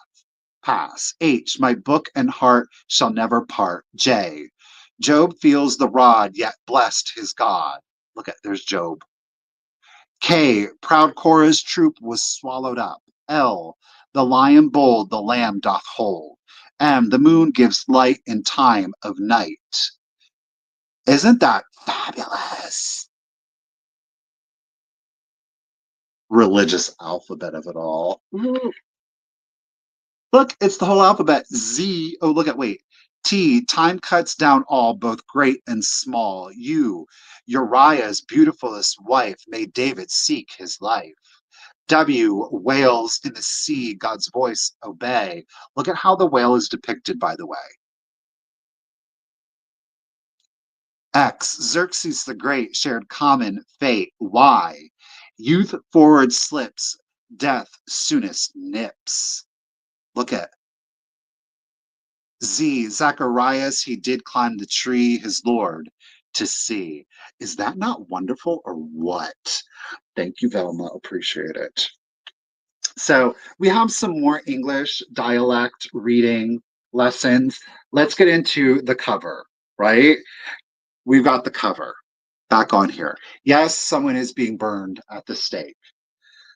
John Rogers, minister of the gospel in London, was the first martyr in Queen Mary's reign and was burnt at Smithfield, February 14th, 1554. His wife, with 9 small children and one at her breast, followed him to the stake, with which sorrowful sight he was not the least daunted, but with wonderful patience died courageously for the gospel of Jesus Christ. A few days before his death, he wrote the following advice to his children. Give ear, my children, to my words, whom God hath dearly brought. Lay upon his laws within your hearts, and print them in your thought.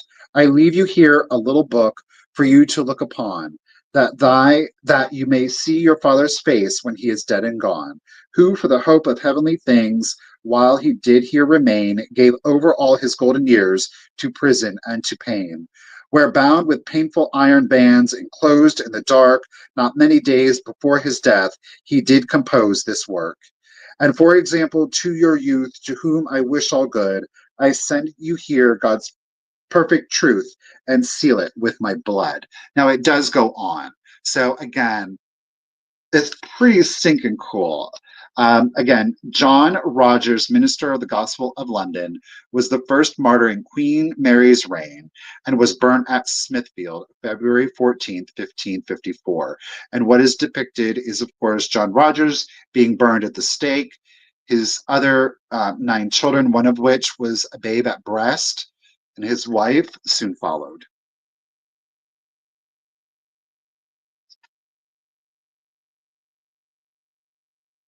So there it is. Do y'all see where I'm coming from? This is early 1800s. It's an early 1800s. We do have marble spining. Okay. I do want to point out again, cover has been ripped. And the back here, I do have this back page ripped. I do have, there was a fold here, unfortunately, when I had gotten it. So it is there. You do want to be ginger with it. Handle it gingerly. Okay. So, New England primer. Bloop. I'm going to start at just $12 if anybody's interested. Deals. Deals. Let's do the countdown. So 20, 19, 18, 17, 16, 15, 14, 13, 12, 11, 10, 9, 8, 7, 6, 5, 4, 3, 2, 1, and a bid end. Again, that fold there. Sash, I got you. Dusty, I see it. 12-2. She's holding it. Woo! Dusty wasn't playing. She said, oh, there's somebody burning. Let me take notes, said Ruthie. Thank you for the bid. And ladies, thank you both so much for your bids. I really appreciate that. Sash girl, almost. Dusty girl at 28. The New England primer improved is coming to you, lady, at 28. Thank you all. All right. Okay, children's book. Well, not well, youthful, right? Imaginative book. This is what we've got coming up. All righty. First edition. Okay, 1925. We're antique now at this point officially. We are antique. Back pretty plain. Okay, puce kind of color. We do have some age discoloration. Okay. Spine, gorgeous turquoise lettering on it. The Golden Porch is the name of our book. We turn it around. Again, that puce, look at that. The Golden Porch by W.M.L. Hutchinson, illustrated by Dugald Walker.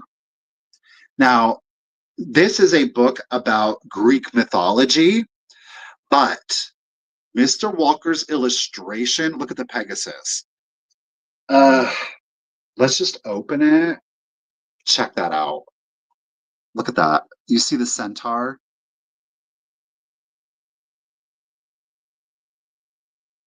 Fabulous. It's all Greek myths. Okay. And again, the back is the same as what we saw there.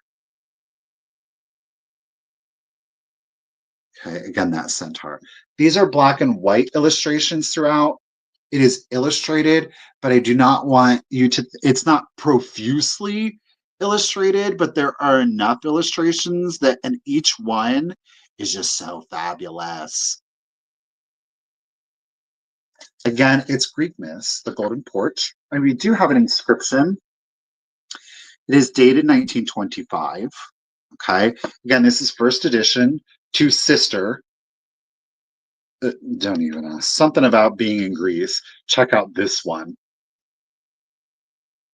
So it's Perseus slays Medusa. Obviously, Perseus is there. Medusa has been slain. And if you didn't know, Medusa actually does have 2 sisters, Stenthio and, oh, bless, I can't remember. Stenthio and I can't remember her other sister's name, but Medusa does have two others, and they were turned into Gorgons also. Again, 1925. The book is in very good condition. On the cover, I don't know what happened to it. It looks like maybe it got dropped on a hard surface. You see it there. But the book overall is in good condition, y'all. So let's do this. I'll read you some chapters so you can get a better idea. Do I even? Oh wait, I don't think this does have. Yes, it does. Contents: the favorite of the gods, the prince who was a seer, Peleus and the Sea King's daughter, the lad with one sandal, the pansy baby, the heavenly twins, the Isle of the Rose, the first horse, and the builders of Troy. Look at this. Do you see Pan in there?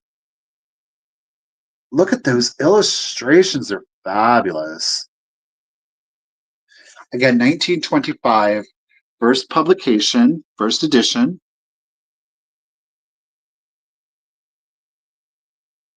Oh, I love it.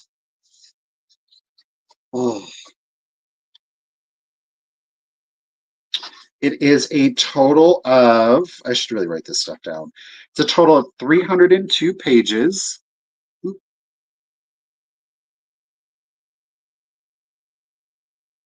Written again by W.M.L. Hutchinson, but illustrated by Dugald Walker. Now, y'all know I got it for two things: the illustrator, but also the content. So, Greek mythology with Dugald Walker's illustrations. You better stop.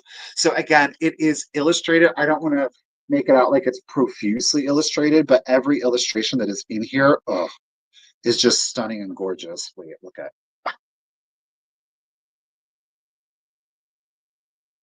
Do you see what's going on?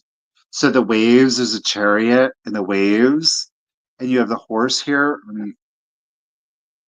This is not how it's supposed to. Can you see the horse here? The head is right up here with the reins bursting out of the sea. Oh, I'm upside down. I think we saw this illustration earlier, this one here.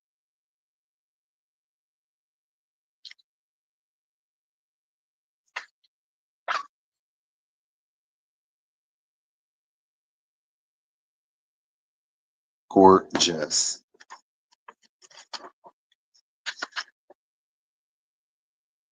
Oh, look at this one.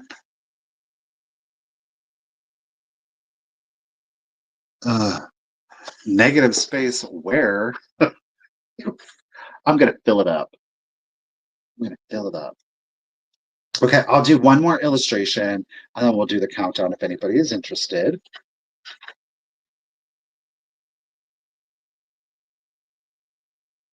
Okay.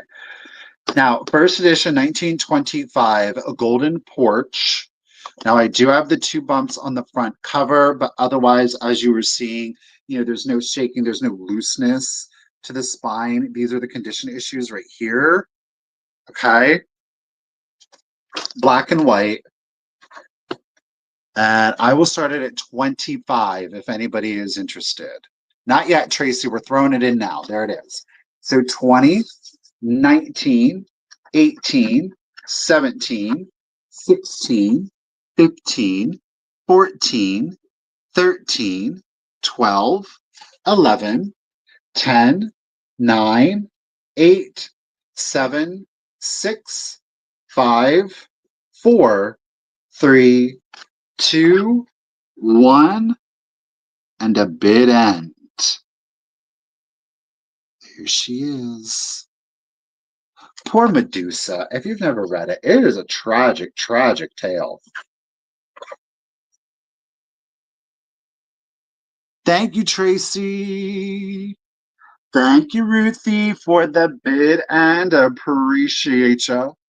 Tracy girl, congratulations. This isn't the only Dugald Walker illustrations that we have. So congratulations. Thank you, Tracy. Okay. Let's get crazy. Now, I only have two of these that are available. I wasn't joking when I said, like, I have a lot of ephemera and I made hard decisions. I just was like, only keep what you really, really, really, really love, right?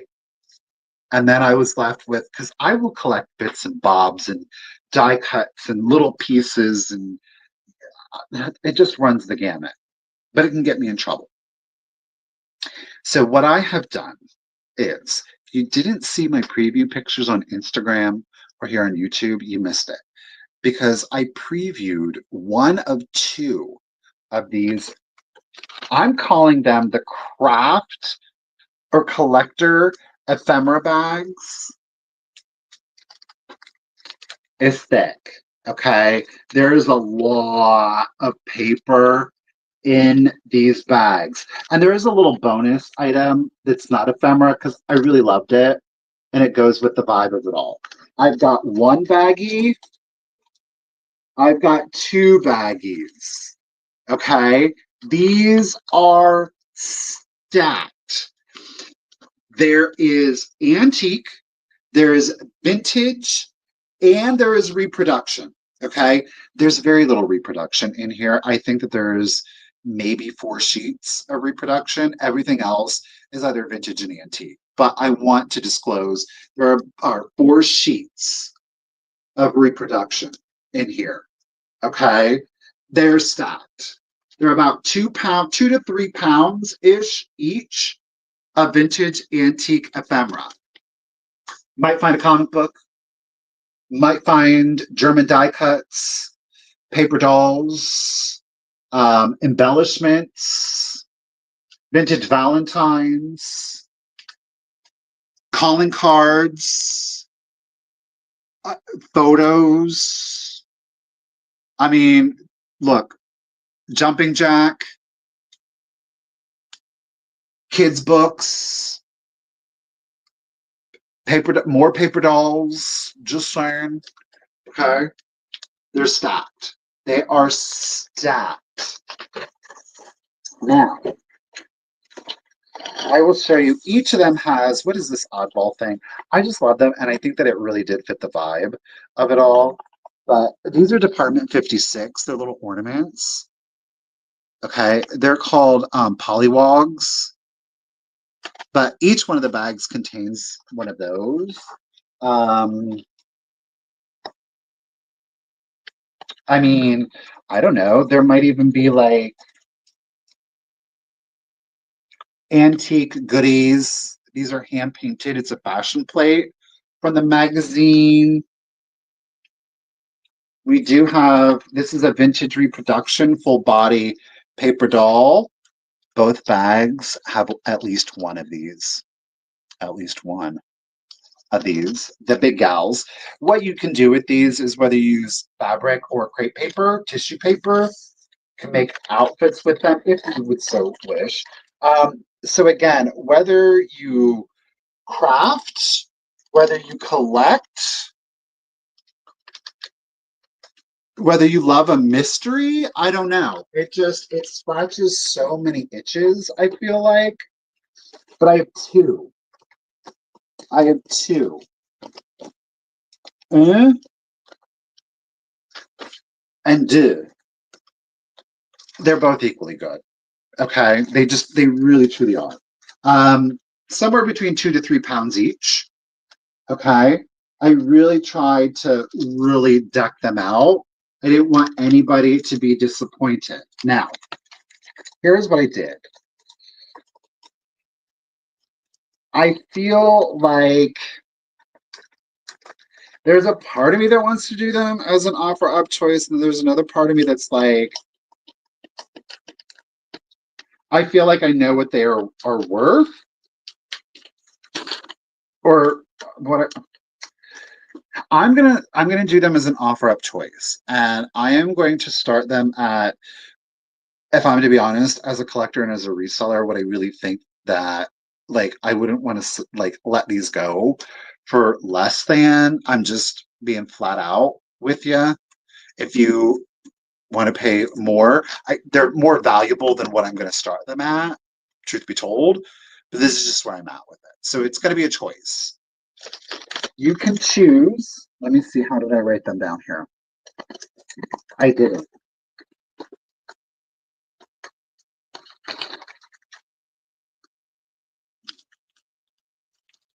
Hold on. I got to distinguish them here. Okay.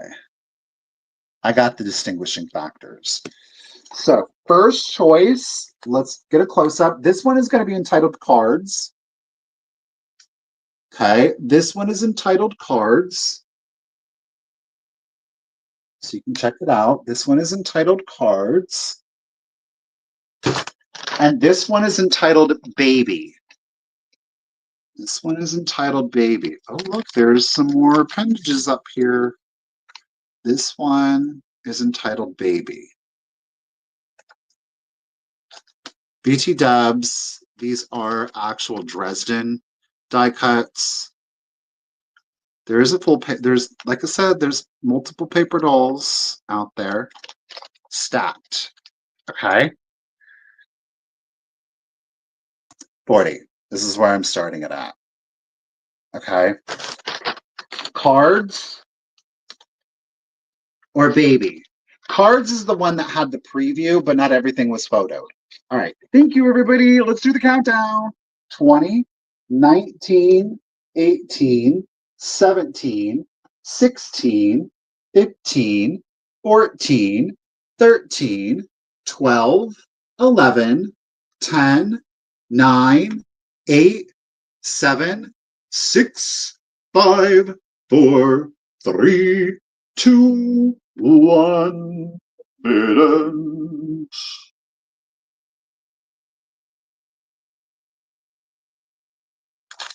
Thank you, everybody, for your bids. I'm going to scroll up to the top.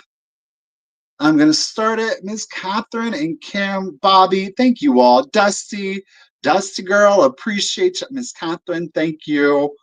Suzette, thank you. Oh, Miss Gutierrez. Well, go ahead, girl.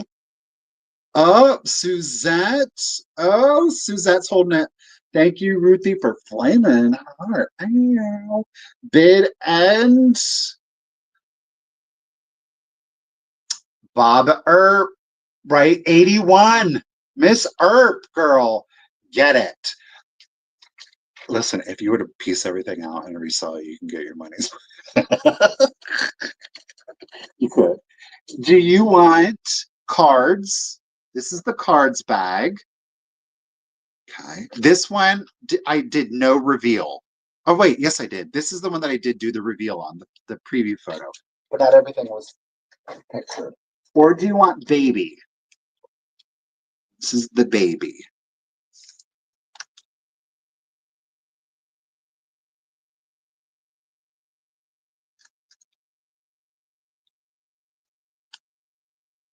I want to be wealthy in this life.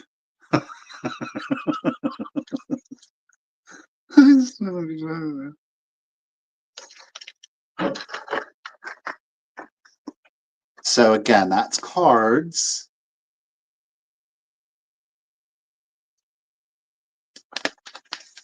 Cards. Okay. Okay.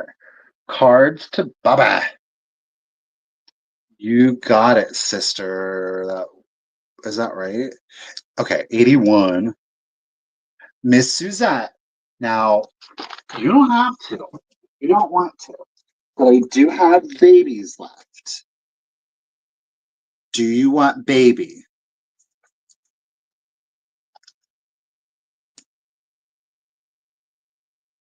Oh my gosh, right? The Legos of it all. I'm not joking. I got some. Well, thank you, Suzette. Appreciate it. I have some of the Harry Potter Legos. I'm like, okay. Okay. I got like the castle sets. Yay! Congratulations and thank you both. I really appreciate that. Okay. So, okay. Okay. This is, okay. I have had these for a hot minute. I'm gonna let them go though. Let me show it to you like this so that you can see it better. Mm, bear with me one quick second so I can flip back. Let me do it like this. Okay. So I think these are English, not German. Hold on, because there was a.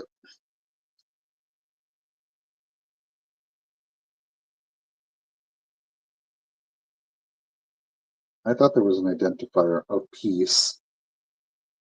Yeah, I'm okay. I'm gonna go with my gut and say that these are English and not German. Okay, but it is this sheet of Snow White and the four what are these called? Dwarves. We do have an owl hanging in there. Okay.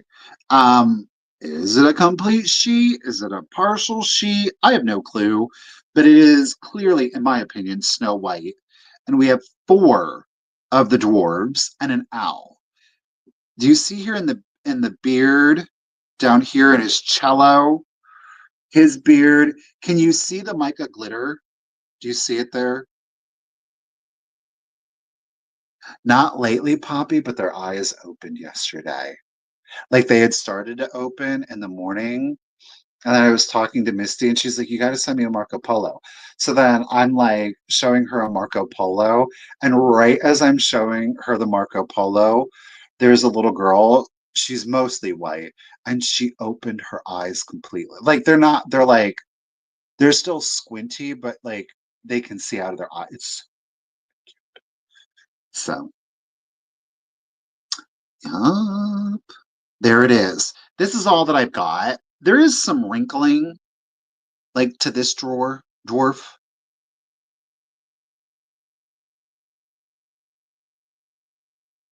Okay. You know what, Cheryl? I have not. I have not. No, that's a lie. I have only seen one of the Disney live action remakes, and that was The Lion King, which and I think I've said this before, and I'll say it in public. I'm not the biggest animated Lion King fan. I don't know what it is. It's just not mine. The live action I thought was enjoyable. I've tried to watch some of the other live actions, and I'm just like, this ain't it. It just like misses the mark, and I'm just like, when Disney was like, we're not going to put dwarves in there because, and I'm like, oh my gosh, they're dwarves. They're magical beings. They're not like little people. You know what I mean? Like I'm just like, ugh.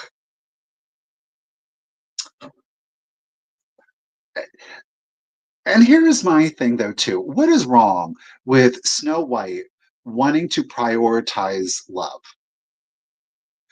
I think that that's part of, oh, I'm about to get on a soapbox. Here we go. I think that's part of the world's problem right now. And I get it. And I think like when you think about it and you put it in historical context, is that women, especially women, were placed in a box and said that, you had to, your life's choices were restricted to not even love, but you need to get married and you need to have kids, right? And it wasn't even love wasn't the priority. It was the idea that was the priority.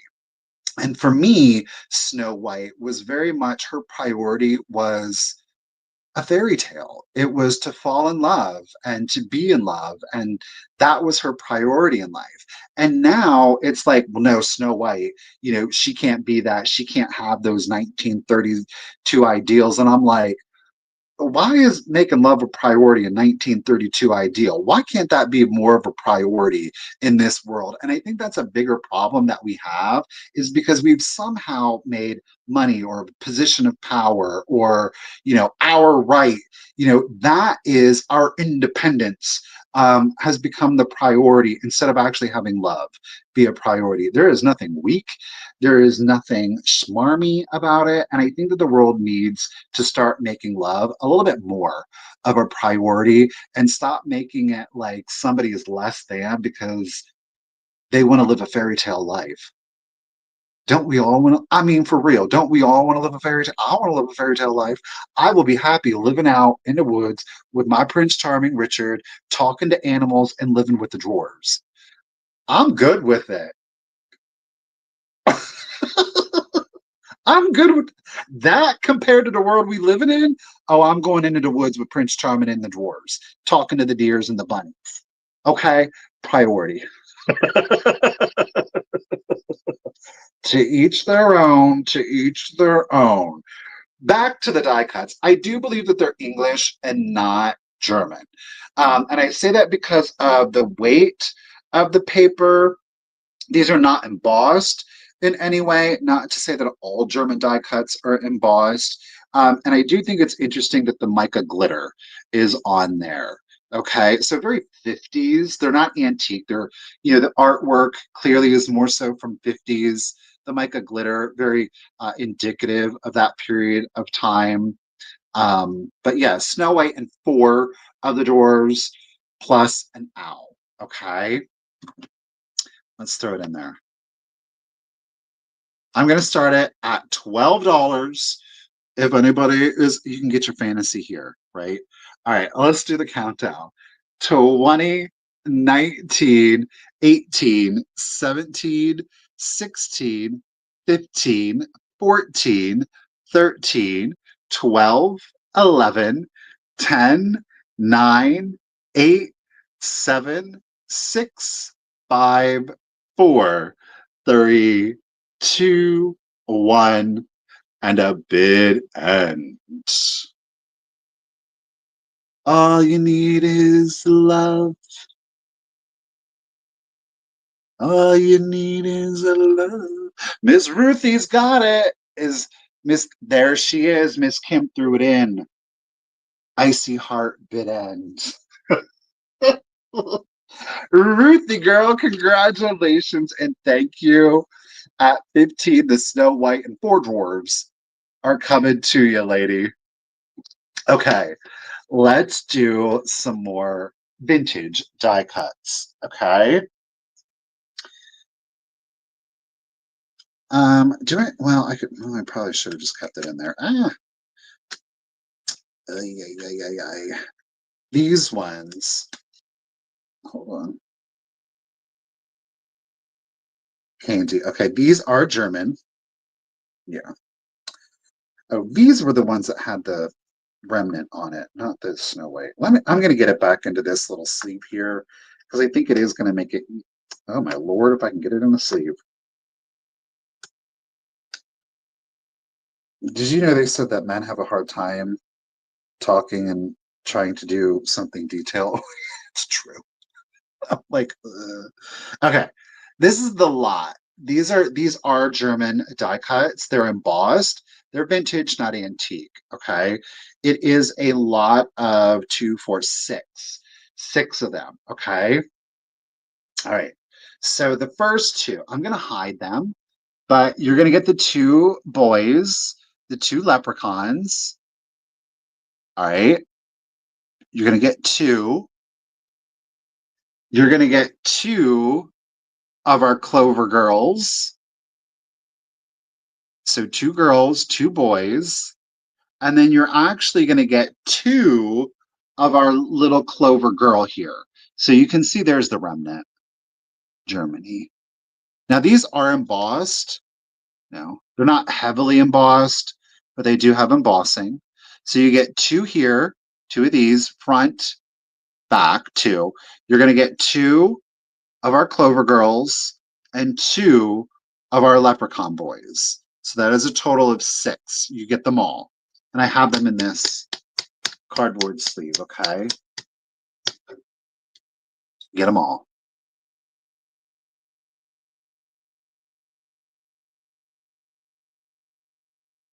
See, there you go, Shannon. Everybody's on their own journey, right?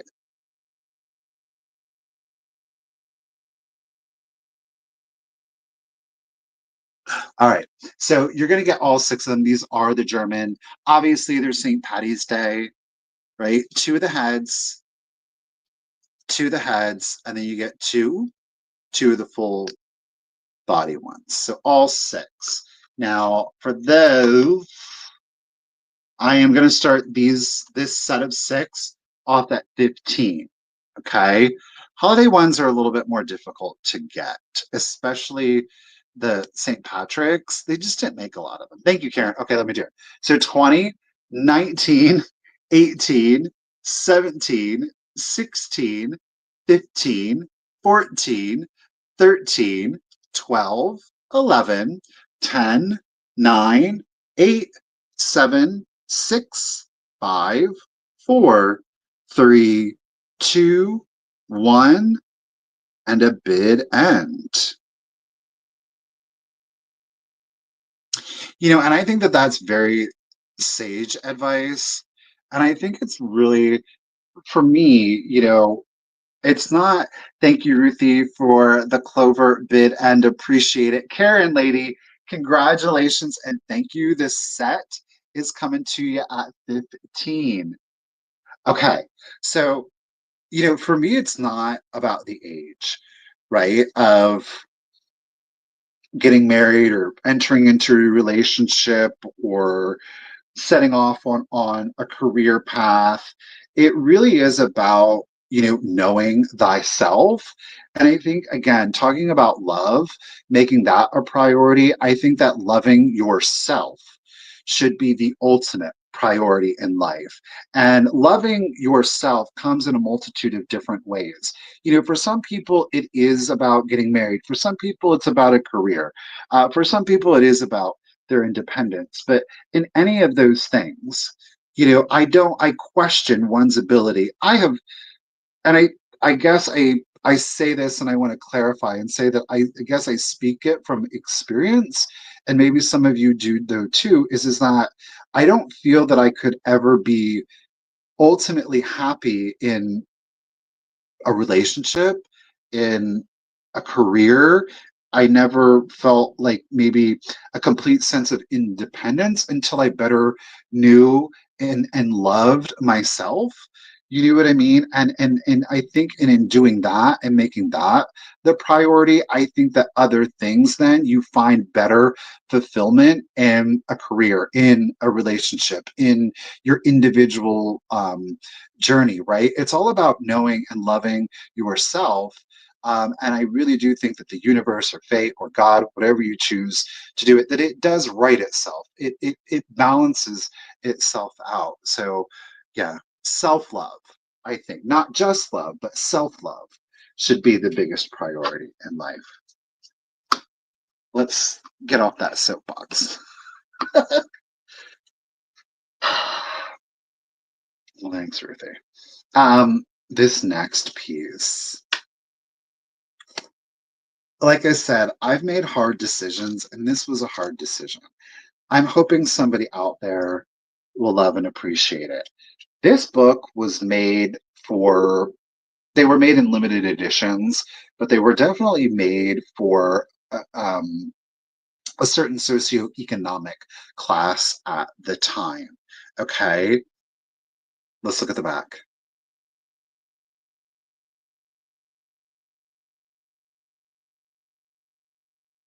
Karen, I got it. I saw it. Thank you. Thank you all for bringing that to my attention. Oh, she is going to love those, Karen. You got it. She's going to love those. I don't think she has those either, too. Okay. This is the back. It's red velvet. It's red velvet. This is a book. The book is bound in red velvet. Now, here's a condition. There's 2 condition issues. Well, I guess technically 3. Red velvet back. Spine, it was red. So y'all know what can happen with velvet when it gets worn. It can start flaking. Well, it's flaked. So the spine, it's got very little red velvet left on it. Okay? Very little red velvet. Are you ready for this? The front is also in red velvet, but the front has an embossed celluloid cover that has been bronzed. Okay. So it has lost some of top layer of the celluloid, again, to make it look like it's bronze. All right, so there is some lifting. This is Whittier. Remember I said we had a Whittier. Look at that. I've had this book for years. I am sticking to my aesthetic. Okay, I am sticking to my lane. Look at that. And by the way, the pages are gilded.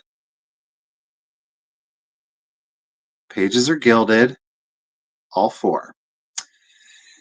Condition 1, velvet wear.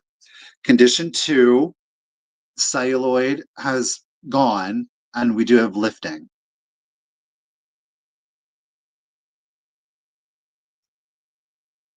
Right? They did a number of different authors. Red and green velvet have been the only velvets that I have personally seen. There may have been others. Now, condition issue number 3. When we open it, that's what we see. Okay. These first few pages, they are loose. Okay. Technically, this is a condition issue, I guess. It's an obituary that has been glued, which I'm not, if I'm to be honest with you, I'm not overly mad at that. I'm really, truly not overly mad at the idea of this obituary. It's just, it's random. What does it mean? I don't know. It is in memorandum. It is in memorandum to Miss Jeannie Atkinson of Economy, Indiana. Okay, so viewing it from a worldly standpoint, tis sad to die. Especially it is so for the young, who have bright hopes of future happiness and success. Miss Jeannie Atkinson of Economy, Indiana, passed the portals of death at the age of 21. She was a beautiful girl, a sweet spirit, a heroic soul.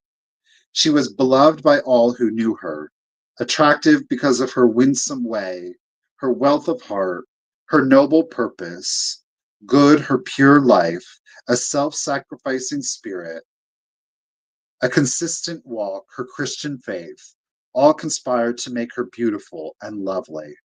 All of the internal things, right? She will be greatly missed at home, in the Sunday school, and society. She was betrothed to an excellent young man, and the bridal day was not far distant. But like many others, her plans were cut short and her hopes blasted. After all, to such as she, to die is but to begin to live. By her own request, we preached her funeral at Economy, December 6th, 1893. Many tributes of flowers were given as testimonial to her popularity and esteem. A large number of acquaintances and friends attended her funeral. Brother and sister Atkinson have the sympathy of all their neighbors. I don't know. I think that it adds to the book. Here we've got another illustration. I know, right, Catherine? So obviously somebody knew her. And here's the title page. So we do have some loosening on the interior.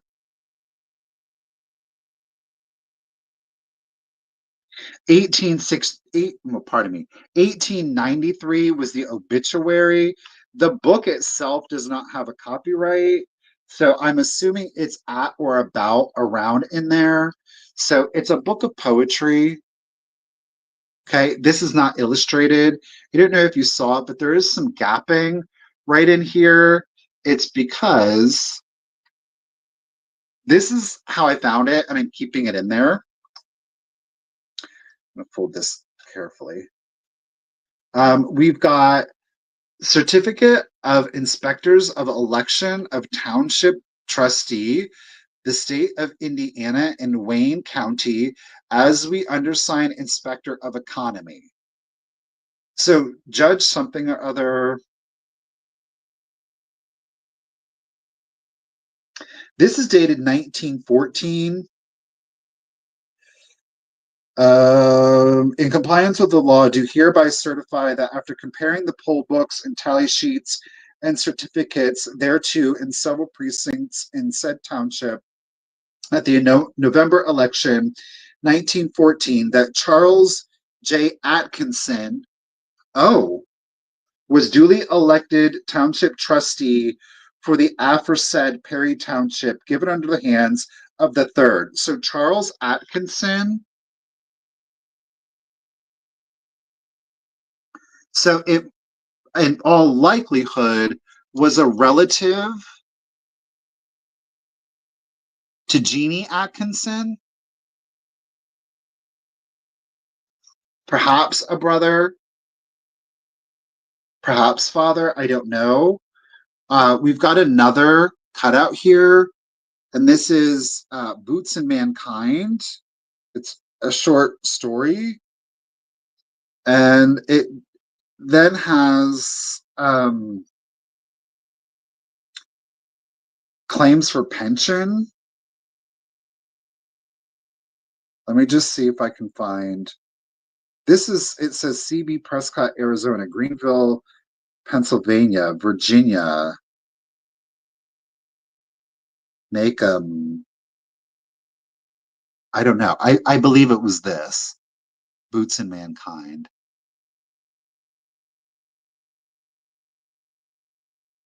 So all of that is in there.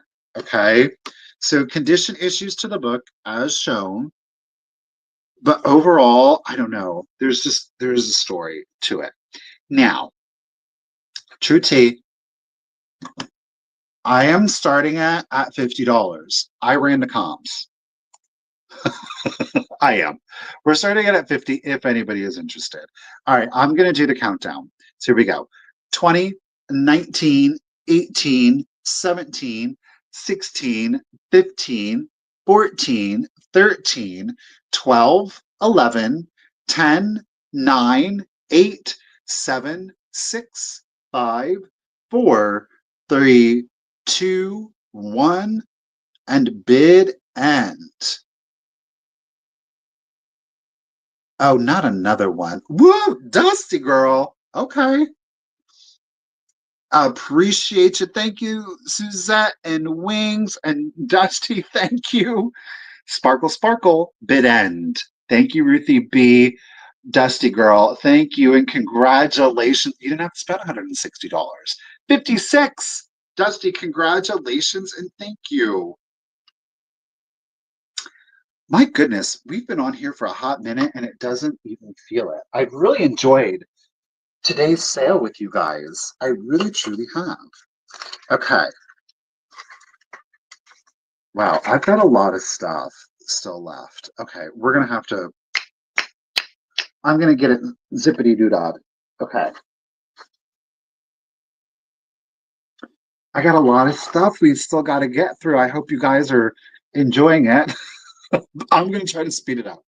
Okay, this is a 2 magazine lot. Now, these aren't like the traditional magazines that we think of. Well, I guess this one is. This is the Cosmopolitan of 1899. Okay, it is an illustrated monthly magazine. Early American events.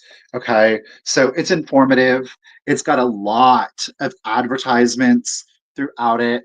I gotta say, for its age, look at these illustrations. It's looking at all the pictures is what's really hanging me up. There was also this in there. I don't know. It was in there. I'm leaving it in there. We have black and white illustrations also. It's all about the advertisements for me, but it's an information magazine. Think of it kind of like an early National Geographic, but it's got fabulous advertisements in it. But it is all in black and white. Okay, May 1899. But I mean, look at that. It's in good condition for its age. What is that? 126 years old. Look at how fabulous she is. Okay, but I'm also going to include the Ladies National magazine. This is from March. This one is from, are you ready for it? 1865. See it. Now, this one is more of like a newspaper.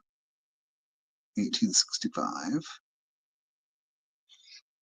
We have, oops, we have more where the pages are on this one. So again, this is for both. You're going to get both of these. This one's really cool because it's got like lace making patterns in here. And by the way, wait till you see the plates in this one are fabulous. So you do, this one needs a little bit more care and handling, but oh my word, y'all.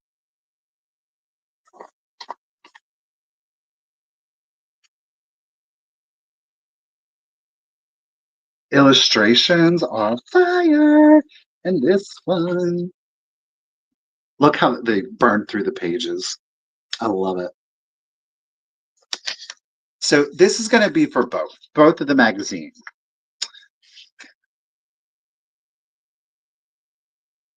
You know, a fine societal. Oh, we've got some sheet music in there too. So if you do play the piano, it's all about fashion. And there's some short stories in here also. I think there are some advertisements.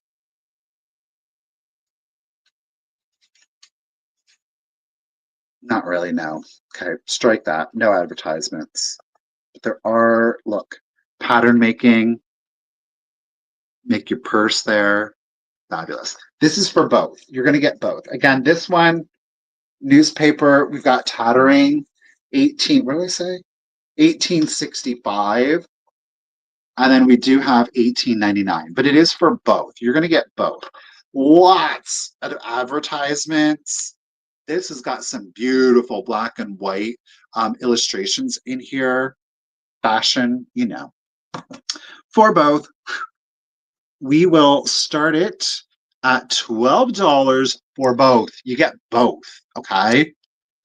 So whether you keep them intact, this one, yeah, this one you could do like some crafting with, right? All right, let's do it.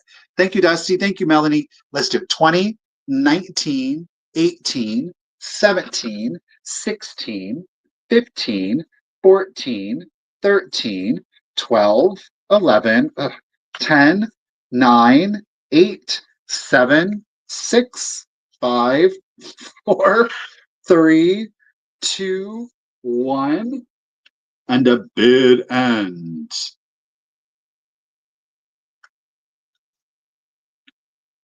Look at the back of this one. Ivory soap and cocoa.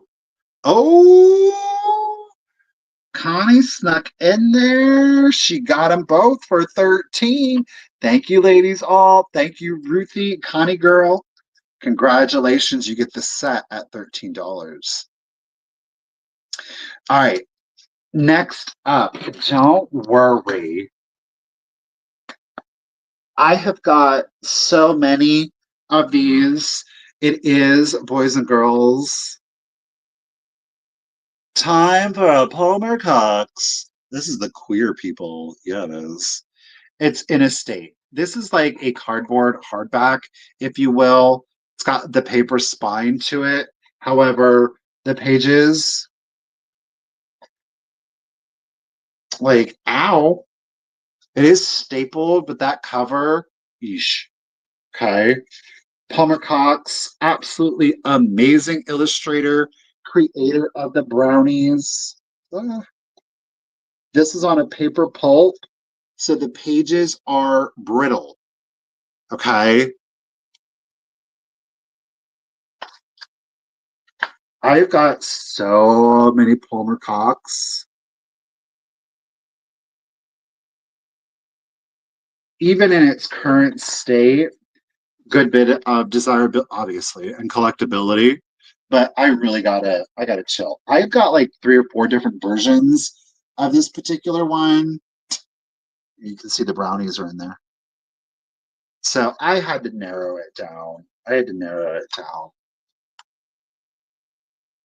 Oh, actually, one of my favorite things from Kim actually got me. It's a Palmer Cox hanky.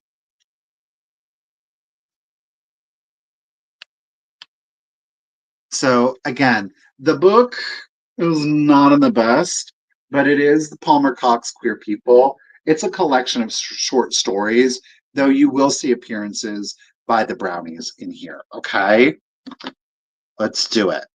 We're gonna start it off at $15 because of condition, and because I have a lot of them and I can. So let's do it. So 20, 19, 18, 17, 16, 15, 14, 13, 12, 11, 10, 9, 8, 7, 6, 5, 4, 3, 2, 1, and bid end. Thank you, Dusty. Ooh, Catherine girl, get it. Dusty's playing it safe.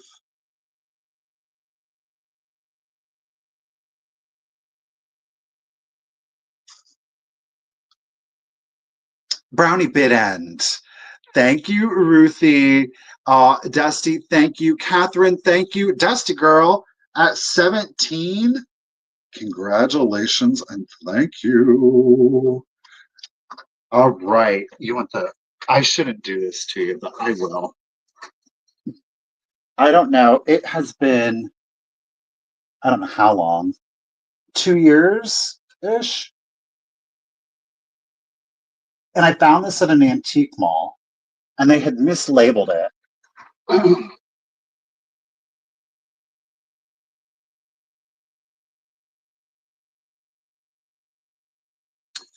So this is a wax cloth. It's wax sealed, I guess I should say. But this is the Captain Brownie wearing all wool. Isn't that fabulous? There was somebody else, I think it was on Ruby Lane, that had this one. Theirs was in a state, and they had, who was it? Not Uncle Remus, Uncle Wiggly or something. They had mislabeled it. I don't know if it's still there, but I would, yeah, this is a legit fabulous. Okay, just to show that off. Okay, all right.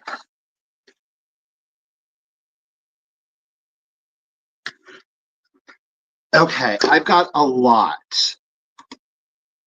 A lot. All right. You're going to get all three of these. We're going to go back to, again, one of my favorite things, paper dolls. All right.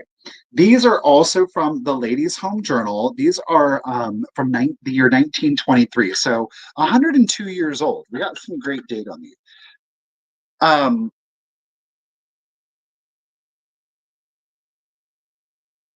well, I mean, here's true tea. If I would sell that doll, I would not take less than $1,000 for it.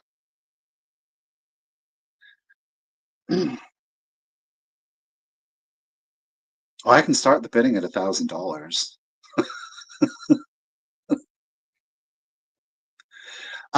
Condition of that is excellent, but yeah, I would start it at 1,000. That's not, honey, that is generous. That is generous. For a Palmer Cox cloth doll, original wax sealed, in that condition, that's being generous. All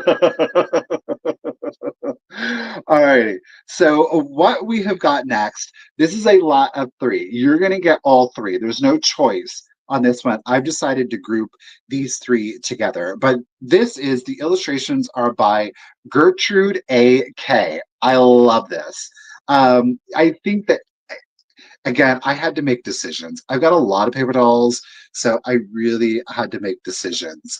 There is a set of three. You're going to get all three of them, okay?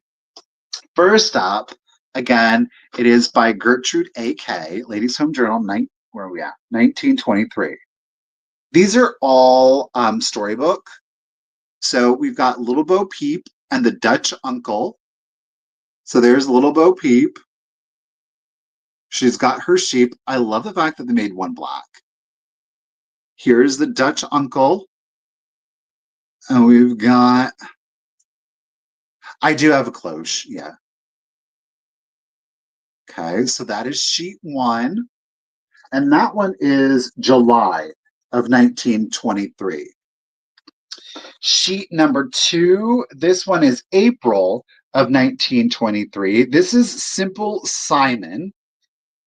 Now there's Mother Goose. See, so you can make her to sit. See this? You can slide it in there. And there's Simple Simon. Okay. And then sheet 3, again, this is for all 3. This one is September of 1923. And this is Little Miss Muffet and Taffy the Welshman. I've never heard of that one before. So again, these are all original. These are not reproductions. Clearly, they are all like bagged and boarded for you. Okay. Again, these are the OGs. So all 3 of their Gertrude Ak. AK? Okay. September 1923. April of 1923. And July of 1923. And this is Ladies Home Journal, but you get all of the storybook paper dolls, okay? I'm going to start the lot off at 20. No choice. You get all 3 of the sheets, okay? All originals. Okay. So 20, 19, 18, 17, 16, 15, 14, 13, 12, 11, 10, 9, 8, 7, 6, 5, 4, 3, 2, 1, and a bitter end. Thank you, Dusty. Dusty's like, I ain't playing with y'all. I see how y'all doing it. She's throwing up her just in case, just in case. You didn't need it this time, lady. Thank you, Ruthie, for the bid. And Dusty, congratulations and thank you again. All 3 of them are coming to you. Congratulations and thank you. Okay, let's do 2 more books. These ones are early. These ones are early. Okay. 1871. Next book is 1871. It's a little one. Look at that. Look how tiny. We got some embossing on there. Okay. Again, this is copyrighted 1871.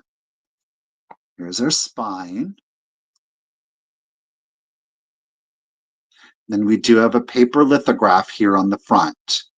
The head or the heart or knowledge puffeth up, charity edify.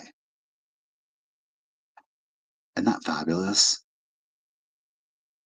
Stephanie, be nice. Again, embossed, but then this is a paper lithograph, okay? But look at that. It's in really good condition. Again, this is 1871. This one is stitched, by the way.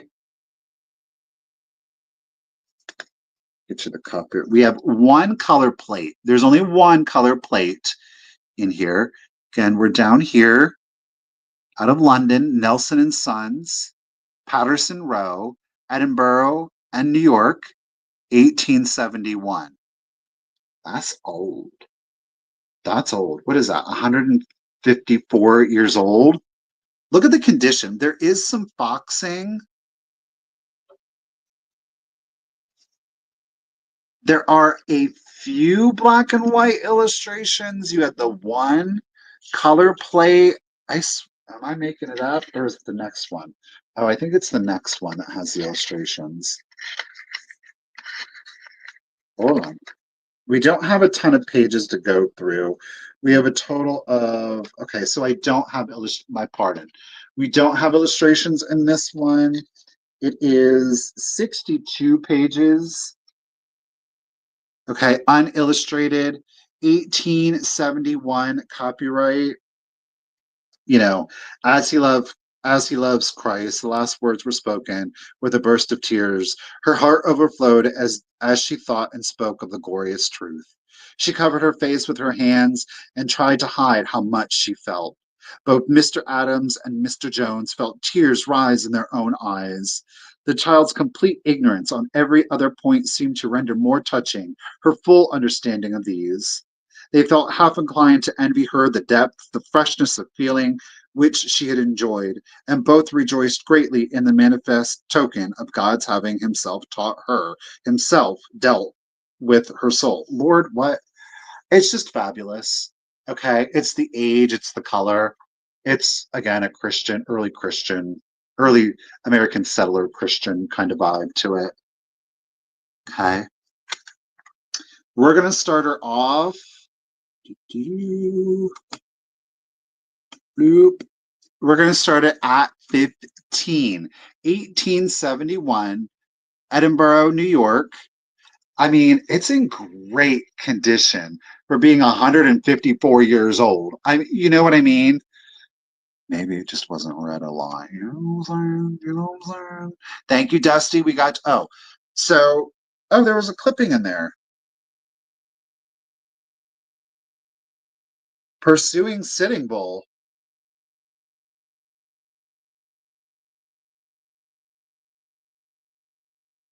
Look at that.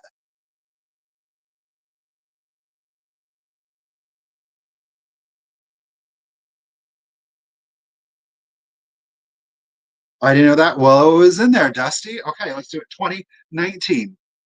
18, 17, 16, 15, 14, 13, 12, 11, 10, 9, 8, 7, 6, 5, 4, 3, 2, 1.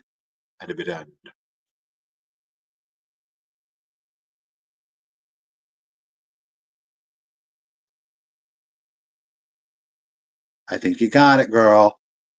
Oh, there it is. Our lovely rose heart bit. And thank you, Ruthie B. Appreciate you.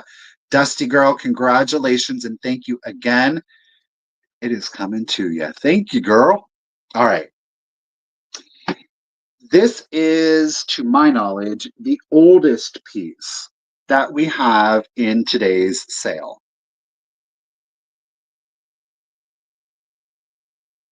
Copyrighted 1846, well before the Civil War. 1846 is the copyright on it. We've got a beautiful marbled front, beautiful marbled, beg pardon, back.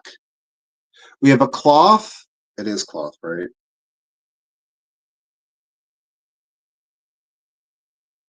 Yes. We have a cloth bound. It's called Helen's School Days. This is the one that has illustrations in it. Okay. Now, obviously, through age, we do see some flaking here, but from 1846, I think it can be forgiven that. Y'all, there's foxing in it, but the pages are not coming loose. And then check this out. Look, there's a little book plate in there. Church of the Epiphany Sunday School, December of 1846, presented by the rector. I can't make it out. Okay. It is stitched. Now, I'm not dating it just by the book plate. There is a copyright in it. Oh, Lord. Well, I'll show you pictures first. So there is foxing.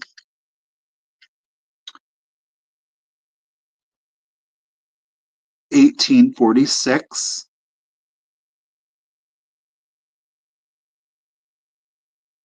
Like I said, foxing, but holy moly, look, it's not loose. That's insane. Okay. Now, there are, like I showed you there at the beginning, they're very simple illustrations. They're not like overly done or anything like that. Lord. Let me show you. I just want to show you, like, again. So it has absorbed moisture, but it's holding on strong, y'all. Okay, like I said, look at that. It's simple, but that's just, it's how they did it.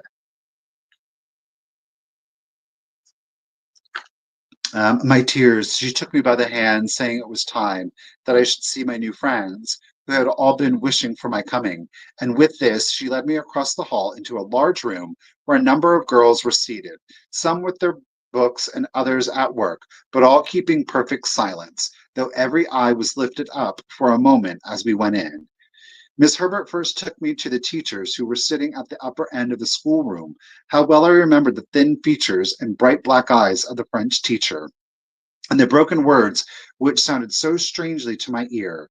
I thought that Miss Evans, the English teacher, looked severe, and I was glad when Miss Herbert turned away from her and went towards one of the young ladies, who rose from her seat when she drew near. She was called Miss Graham, and I was to be under her charge for the half year. Dun dun dun. 1846. It's Helen's school days. The condition on this one, exceptional for its age. We're going to start it at 18, if anybody is interested. Okay, let's do it. So 20, 19, 18, 17, 16, 15, 14, 13, 12, 11, 10, 9, 8, 7, 6, 5, 4, 3, 2, 1, and a bid end.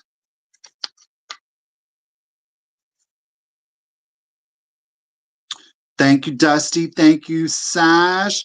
Dusty girl, you're holding it at 21. Appreciate you, lady. Bookie, bid, and ooh. Thank you, Ruthie. Thank you, ladies, both. Dusty girl at 21. Congratulations and thank you. I think this is an exceptional get.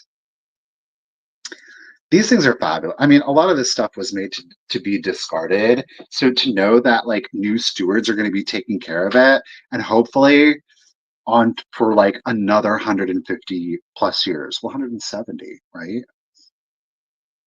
Okay.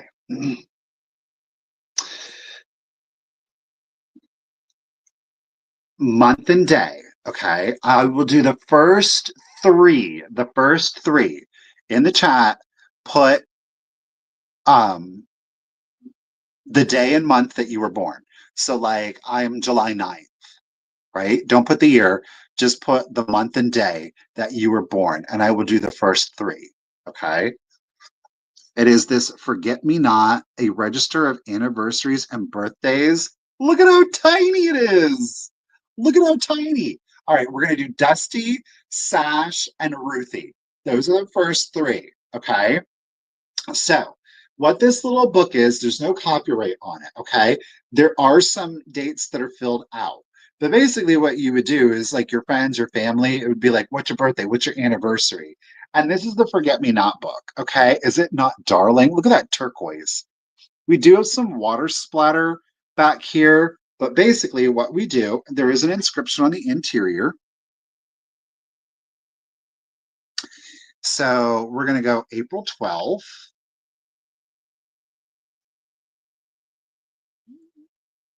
April 12th. A last affair one, as fair as e'er was seen. So that's where I would write in Dusty.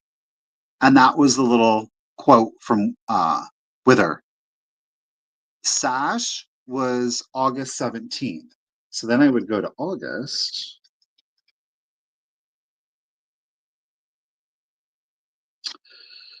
Oh. Dark, eloquent eyes and soft cheeks, blushful as the morning skies. A quote from McKay. And then I would write Sash in there. And then we would go to January 1st. I think it's the beginning of the book. Yes, it is. Then for Ruthie, friend of my heart and foremost of the list, here is a dear, a true, industrious friend. Oh, but look, Mary got put in there. Oh, what the hell? Stephanie's 1010. Let's do.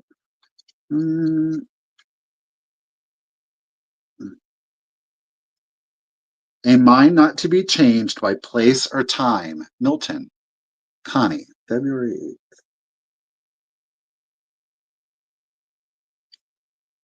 Connie. Give me an animated form that speaks a mind within. Wings. Okay, and then I'm going to stop at Cheryl. Wings. Nature made thee a beauteous cabinet to lock up all the goodness of the earth. Beaumont and Fletcher. I have no idea who that is. Okay, we'll do Cheryl. September. Where am I at? July. Oh, 13th. Cheryl. Oh, you are a fairer far than the chaste blushing morn. Beaumont and Fletcher. So again, that's what this is. It's a little birthday and anniversary book. It's just so darling and cute. Those crazy Victorians, again, they were like, this is what they were focused on. And I love it. So all of the pages have this particular illustration. Obviously, the quote is going to change. Isn't that darling, though? Like I said, there are some names that are written in there. I just think it's super fun. And look, it's all blue. Really good condition. There's, it's not shaken or anything like that. It does show its age. I don't, again, have a copyright to it, but there it is. I think it's super cute, right? The displayability of it, it's tiny too. All right. Bloop. Going to start her at 18 if anybody's interested. Let's do the countdown. So 20, 19, 18, 17, 16, look at that spine, 15, 14, 13, 12, 11, 10, 9, 8, 7, 6, 5, 4, 3, 2, 1, and a bident. See here. Mine says, interestingly, and it's his form was of the manliest beauty. His heart was kind and soft. Dibdin. I've never heard of Dibdin. Thank you, Ruthie, for the bid. And Sash Lady, congratulations and thank you. At 20, it is coming to you. Okay.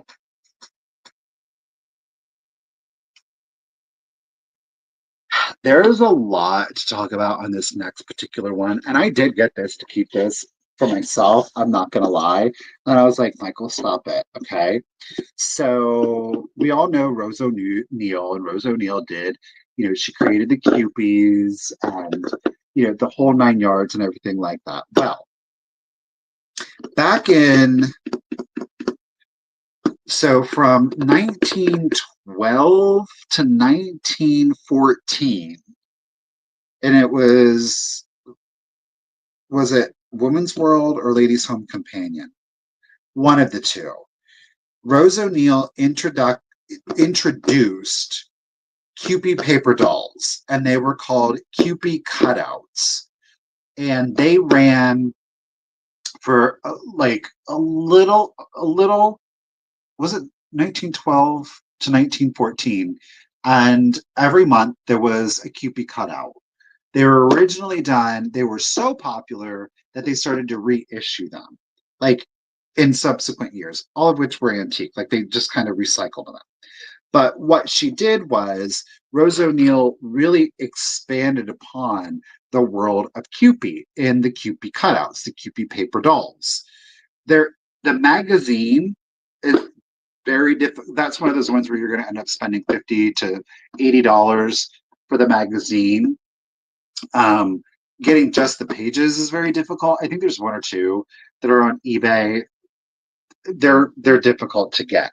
Now, in 2000, in the year 2000, so these are vintage, UNESCO actually reproduced all of the Qpie cutouts into a box set. And that is what I have got for you, is the 2000 UNESCO reproduction Qpie family cutouts. Okay, so whoop, we're over here. It says the Qpie family cutouts include 11 paper dolls. Now, these are humans, okay? So there are 11 humans, and there are costumes and accessories for all of them. Dottie Darling, okay, is one. And then we have 6 other Qpie playmates. So then there's 6 Qpies, plus Qpie Dog is in here, plus there are additional accessories for the Qpies. Okay, original box. It's a nice box too. So we open it up, and inside is everything. Okay, now they do have this wooden block. I would like to think that they had more than one. However, I got it with just one wooden stand. Like I said earlier, what do you do with the paper doll? You can, if you have flower frogs, you can do that. Or if you're kind of semi-handy with the wood, you can certainly do that. But this is, I only have one wooden stand, sadly. So let's go ahead and look at it. Again, these are reproduced. The amazing thing with the Qpie cutouts and with some paper dolls, they're front and back. So this is Dottie Darling. Okay. And they're front and back. So you're going to get Dottie Darling. You are also going to get Dottie Darling's mother.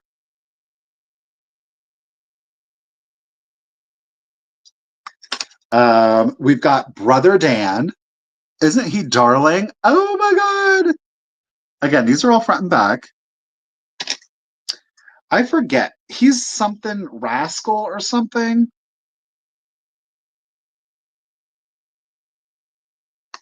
We've got the orphan boy.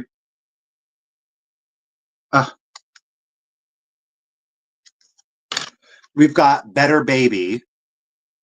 Ah! We've got Sister Nan. She so looks like a Qpie.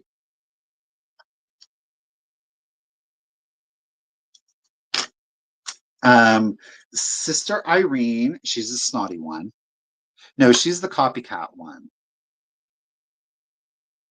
I'm back. We've got Little German Girl. So fond of music. Isn't she darling? And these are, again, a thicker cardboard. They are kind of, they're sealed, they're shiny. So it's a really good quality. We have got Wealthy Child. Literally. And then last but not least, this is really interesting. We've got Little Asunta. Little Asunta was originally introduced as Ragsy, but not here. Okay. She was, in fact, originally introduced as Ragsy. And a lot of times when we refer to a Ragsy Qpie, it's the one that's got like they're completely covered up except for their faces because they were introduced with Ragsy because she's an orphan who lived on the streets. And that's why, and if you didn't know this, that's why the Ragsy Qpies are bundled up because they had to live on the streets with her. But she was originally introduced as Ragsy, but here it's as Unta. We've got the Qpie fans. We've got musical present. Look at him. And these are, again, these are all front and back. Qpie Cook. This is Wears His Shoes. So do you remember like some of like the UNESCO bisque figurines and they're all named? Not all of them are original. Like this one, careful of his voice. Again, front and back. Here is Qpie doll, classic pose. Qpie nurse. Listen, it just goes on and on and on and on. Wealthy Qpie.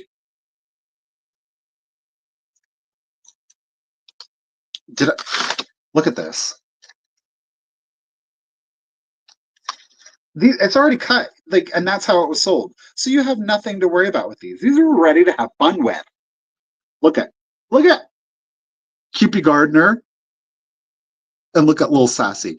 Qpie winking like bad little boy. Oh, that was what his name was, bad little boy. And then, last but not least, Qpie Doodle. Oh, did I mention then that they all close? Okay, like I know for a fact this one is, and all of their outfits are included. Look at this. All of their outfits are in there. So how this works, and this is really interesting because when you look at the original sheets, it tells you, you know, cut them out and make a slit. Let me get the appropriate dress. Okay, so these are slit, and the original paper tells you like slit by buttons. And you know, these have never been folded. The only one that has been folded, oh look, and this is for wealthy Qpie. Look at this is for a Qpie too. The only dress that has been folded, I think it's because of the size, is Dottie Darling's mother's dress. Let's see if I can get her here. Basically what you do, and that slit is there so that you can get their head. I have to do it towards me, you guys. Hold on. Ugh. Patience.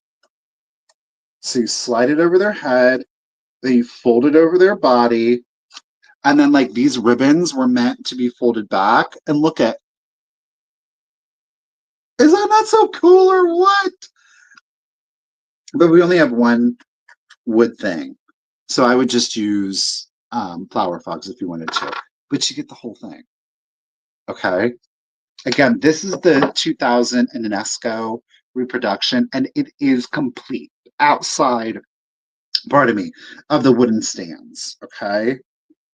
I'm going to muss with Mama later. Okay. You get the whole shebang. And I am going to start the box set off at 35 if anybody is interested, okay? So there it is. Let's do the countdown.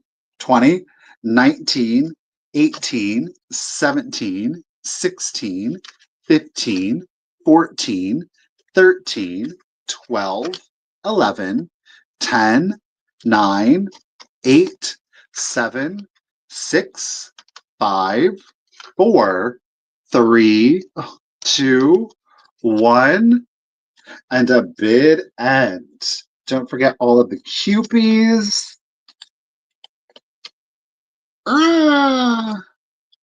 Thank you, Dusty. Appreciate it. Let me get these guys in there quickly. There's our Qpie bid and just a moose girl. Hold on. This one has to go in there. Let me get it laid back on here for you. At 35, the entire the Qpie family cutouts is coming to you. Congratulations and thank you.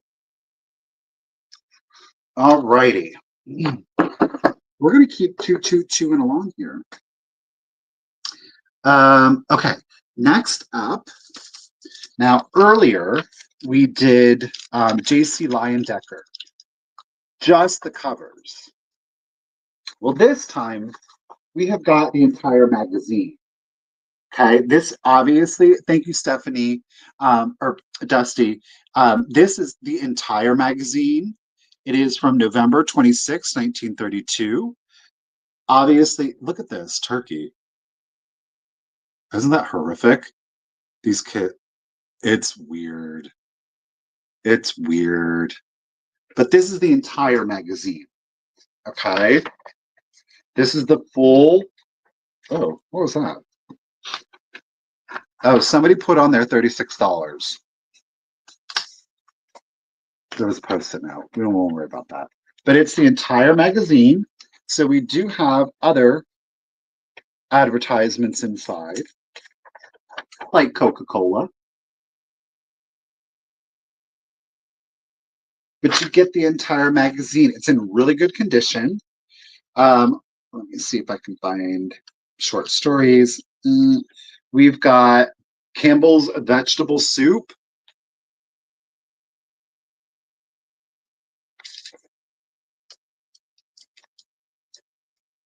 There was a page with a tear in it. Hold on.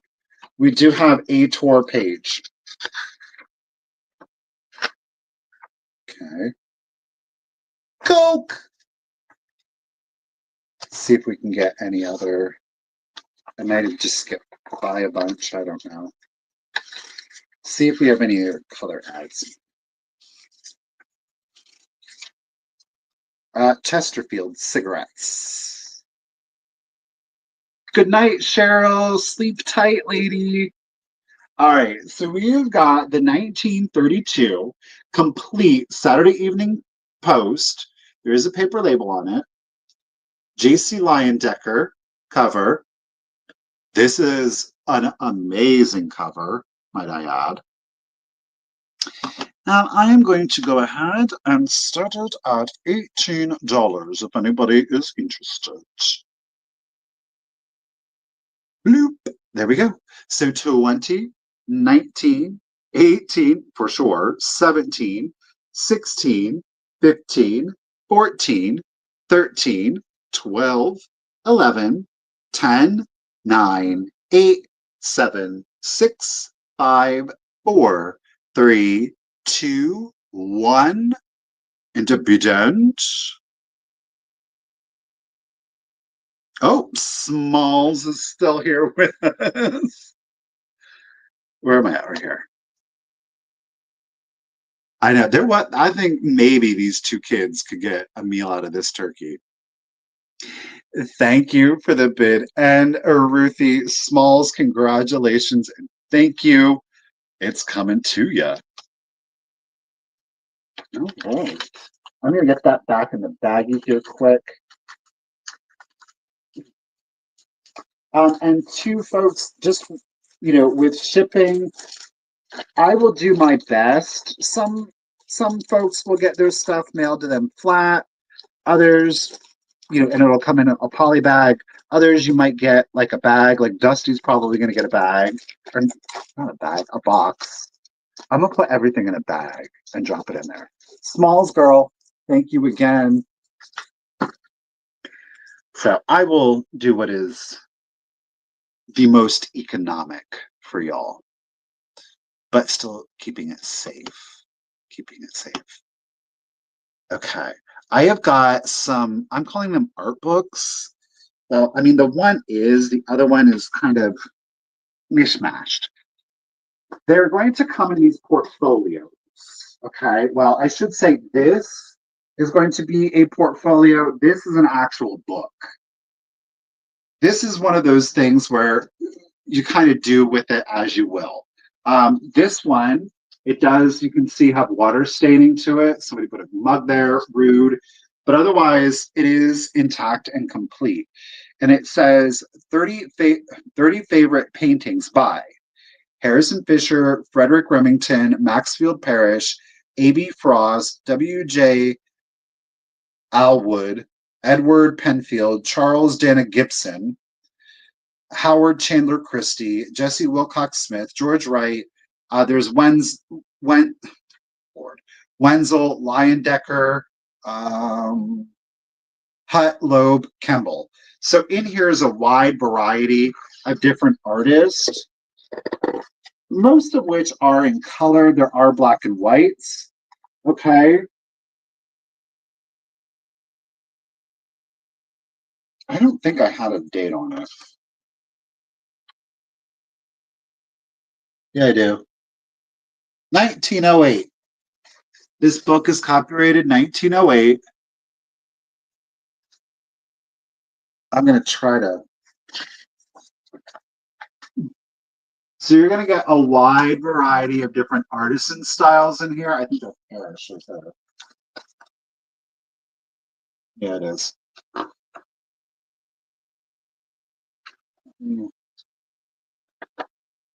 I want to see what the.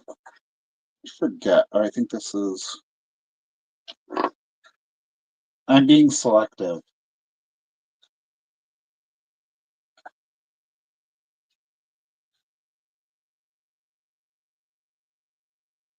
Ooh, here's Chandler Christie. Look at this one. A little ballroom scene. That's lovely. It's called the Cotillion. It's entitled the Cotillion.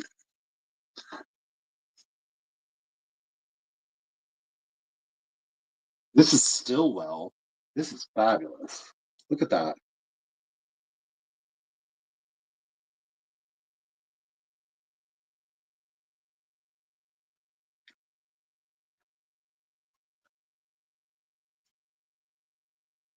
I think this would be.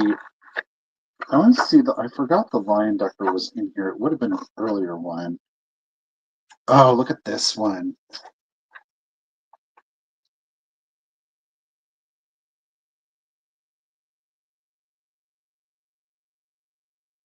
Beautiful stuff. Well, what's the Leyendecker? What's the sketching? Oh, here it is. So this is an earlier one. Ooh.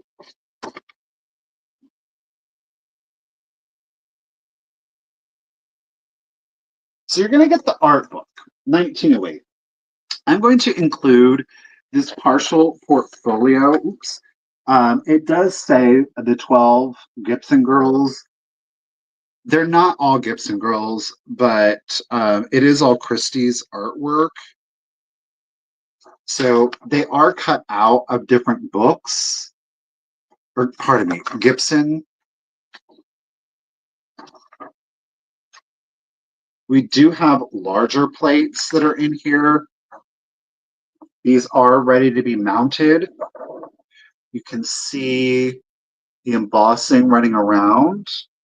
So there's one, two large, and then we've got one. Oh, this one's fabulous. Two.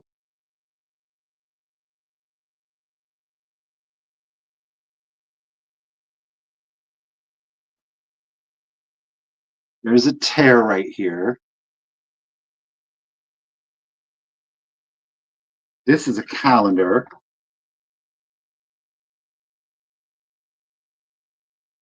We have another party wall.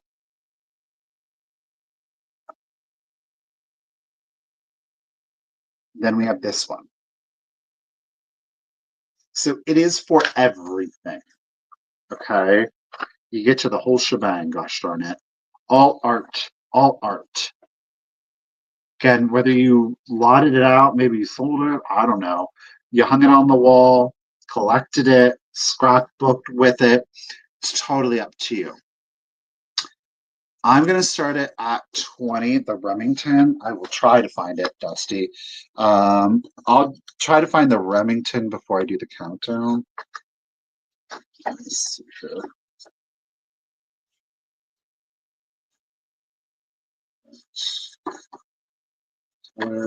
Smith, Wenzel, Frost, Allwood. Who am I looking for? Remington.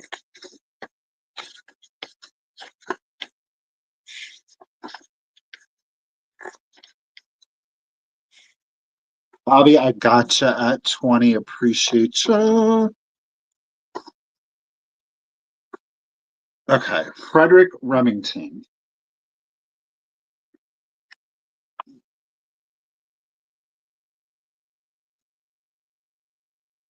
This is entitled A Spanish Escort. I have no idea. So there it is. All right, I'll count down now. Thank you, Bobby.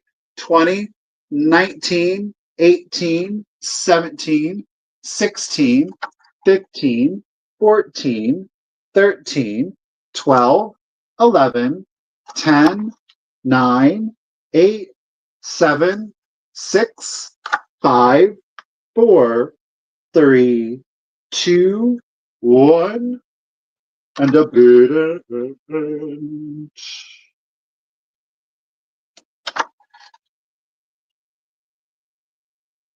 Dusty, I gotcha. Bobby throwing it in hardcore now. Thank you for the artist palette bid and Miss Ruthie. Bobby girl at 22. You're getting the whole shebang. Congratulations and thank you, lady. All right, I'm gonna have to set this bad boy over here. Okay. All right, I'm gonna do a lot. How many? 1, 2, 3, 4. I have 8 more things to go. I had a lot of paper. I'm gonna do a lot. Okay. It's a pretty stinking amazing lot, if I do say so myself.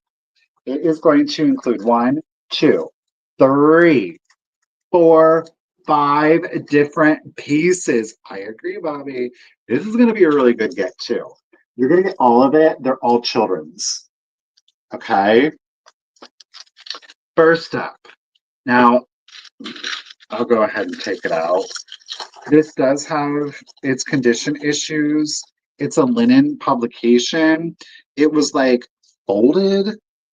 The cover got folded. Do you see it? It's 3 little, or 5, pardon. 5 little pigs. Okay. It is a McLaughlin Brothers. However, the interior is pretty fabulous. Look at it. He's on his way to market. Full color.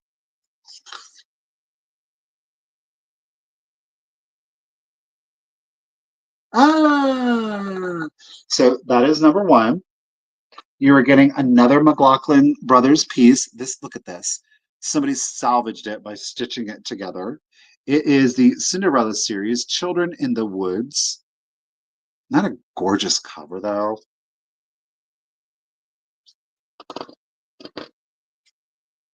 Now, a child did draw in this, but it does have beautiful full color lithographs. There is some boxing. As I said, a child did. Let me see if I can get.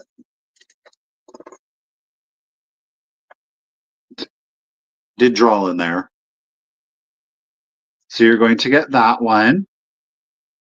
You're going to get, this was a Kellogg's Cereal Premium, The Funny Jungle Land. Okay. You're going to get the McLaughlin Brothers Goody Two Shoes. This is folded here. Okay. But again, this one is mostly full color. Well, there we go. Okay. This one was taped back together, though. Last but not least is a hardback. It is called Nursery Songs. Now, this is a little loose. It's not horrible, but it is there, okay? Show you the amazing photos in here. Okay, let's just start with this one.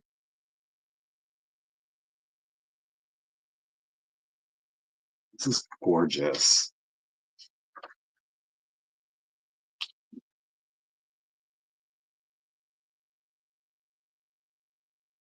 Isn't that beautiful? Now I do have some. Well, they're not completely. It's getting loose. So it's piano music, but everyone is illustrated. I love this book.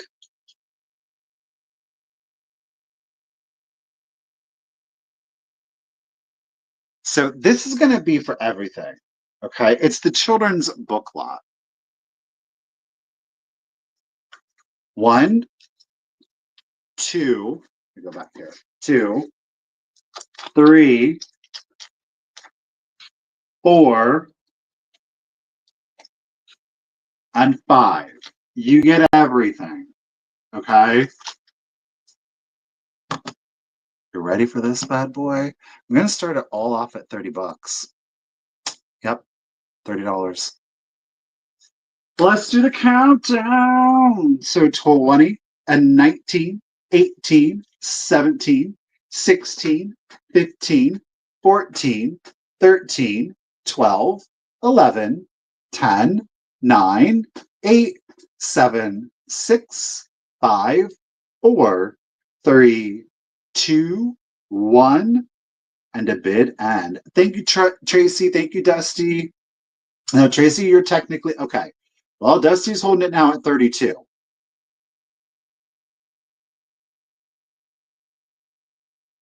Ooh, there's our piggy bid and thank you, Ruth. That was 6 piggies. It's 5 piggies. 5 piggies, Ruthie. Yeah, Dusty girl, congratulations and thank you. Oops. At 32, the kids' children's lot is coming to you. Thank you, Dusty. Okay, we're going to do a quick claim on the next piece. All right, this is single sheet. We're moving back into paper doll land. Okay, now this one is Miss Barbara Hale. Okay, this one is from McCall's 1921. Now, the top has gotten tattered. Okay, however, it has not affected the paper doll. So we've actually got 3, if you will, the little boy and the little girl here. And then we've got this little one here. I believe it's a boy. We have 4 different outfits, 2 hats, and we've got the 2 stand-ups here. Okay. So you get the little beach vignette, if you will. But again, that is from Miss Barbara Hale. All righty. What does it say? Were you ever chased by a mischievous wave from your castle of sand on the shore? Did you ever play with a boy so gay as Jack and Jill's cousin, Ted Moore? Okay, so we got Jack and Jill, and here's Ted Moore. There we go. Bam. It is going to be a $13 quick claim. Again, we are tattered up here, though. But as you see, doesn't affect the paper doll. $13, if anybody is interested, is all you have to do is put in the number 42, the number 42, and the Barbara Hale, Jack, Jill, and Ted Moore will come to you. Again, that is $13. Okay. We'll hold that up there for a second.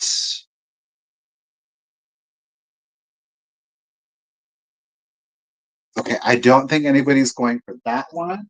Set that to the side. Okay. Next up, we're going to do some more books. Dugald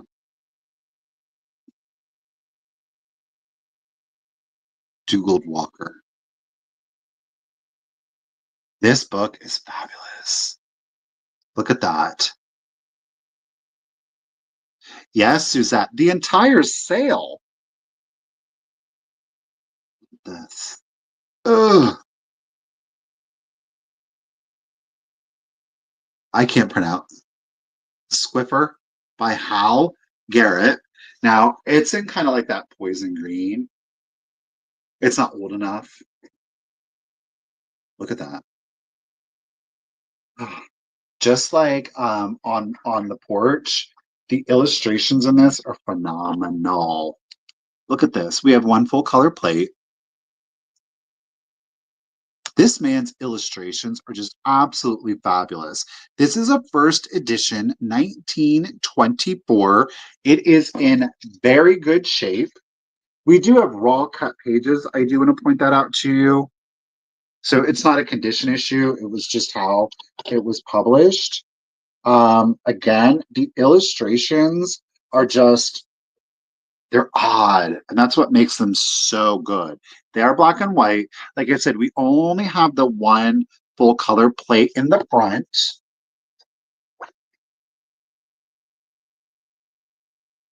But it is about this squirrel, and he goes off, sets off on an adventure. It's just so weird. There are tons of illustrations in this book, okay? I'm going to try. There's less than 10 items now at this point, okay? So again, 1924, first edition. The author is Hal Garrett, but the illustrations are again Dougal Walker. It is in very good condition. Again, while the pages are rough cut as intended, I mean, little to no foxing from any of the pages. I know, right? Look at this. Such good condition, y'all. Okay, so what I'm going to do, if anybody's interested, now I am, because of condition, we're starting this one at 40 if anybody is interested. Okay, by the way, there's a spine. So I will do the countdown. So 20, 19, 18, 17, 16, 15, 14, 13, 12, 11, 10, 9, 8, 7, 6, 5, 4, 3, 2, 1, and a bid end. What is going on with this page? Is it not cut? There is an uncut in here. Okay, that's interesting. Doesn't happen too often. There is an uncut page. It should have been cut. It was not. So that page has never been cut. I don't know. I mean, if you read it, you're probably going to need to cut it. There is text and an illustration, but that would have came from the manufacturer like that. So up to you. It traditionally doesn't happen. Thank you for the squirrely bid end. Appreciate it. Thank you, Wings. Thank you, Sash. Appreciate you. Sash, you were holding it at 42. Wings came in, girl, at 43. Congratulations and thank you. It's coming to you. Okay. We're going to do some more really nice books, guys. Okay. We're going to do, this is a leather bound one. It's in really good condition. It's quite frankly very plain. Here, look at, I love the corners though. All right. Front, very plain. Spine's kind of fabulous though, right? Look at that. It's called Outings. Look at how good of a condition that's in. This is volume 13, obviously part of a series. This is, so it's 1888 through 1889. So the actual publication would have been 1889. Look at how good of a condition that bad boy is in, okay? Black and white, we have photos and illustrations throughout it. Again, 88 through 89. There was, yes, look at the original seller. I love it. Isn't that darling?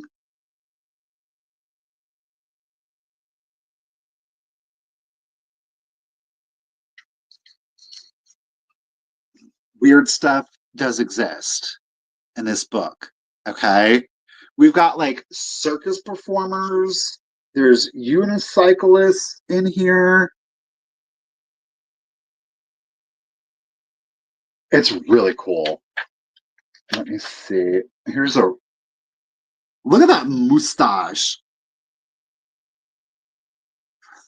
It just, this book is so fabulous. Okay, look at him on his bike.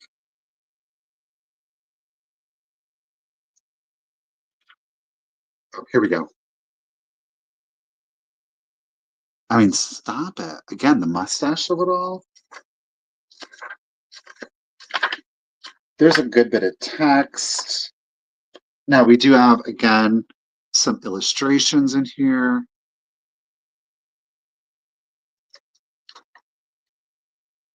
Let's see, what else? What other weird stuff can we find? Yeah, that's normal. Boats are normal. What was that? That's not normal. Insects. Mosquito, grasshopper, and cricket. It's just weird. Like, there's some normie stuff in here. That's fine. Blah, blah, blah. But we like the weird stuff. What was that?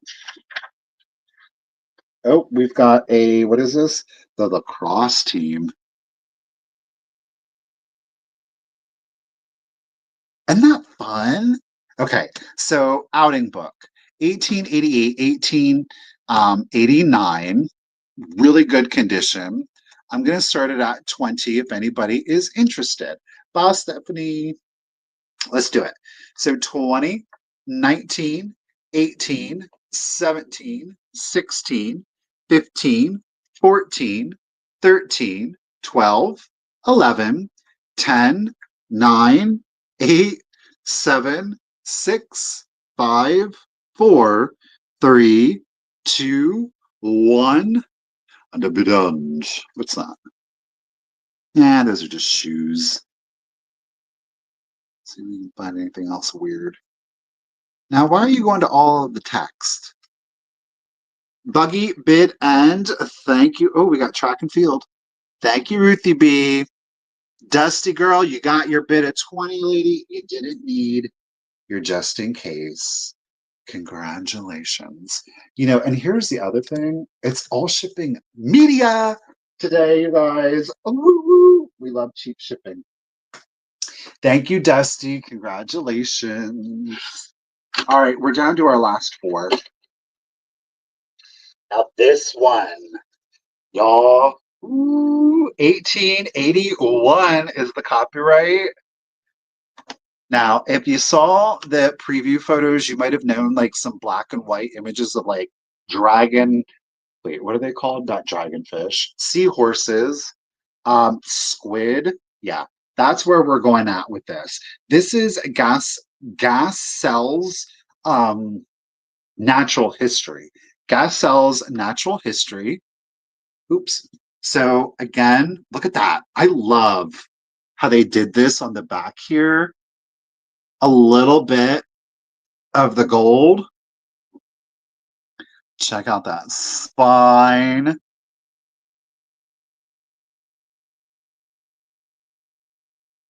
Now we do have some condition up here where that paper has pulled away.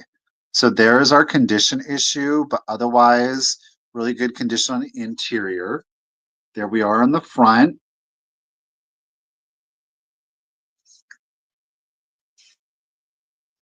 And this is 1881. Whoop.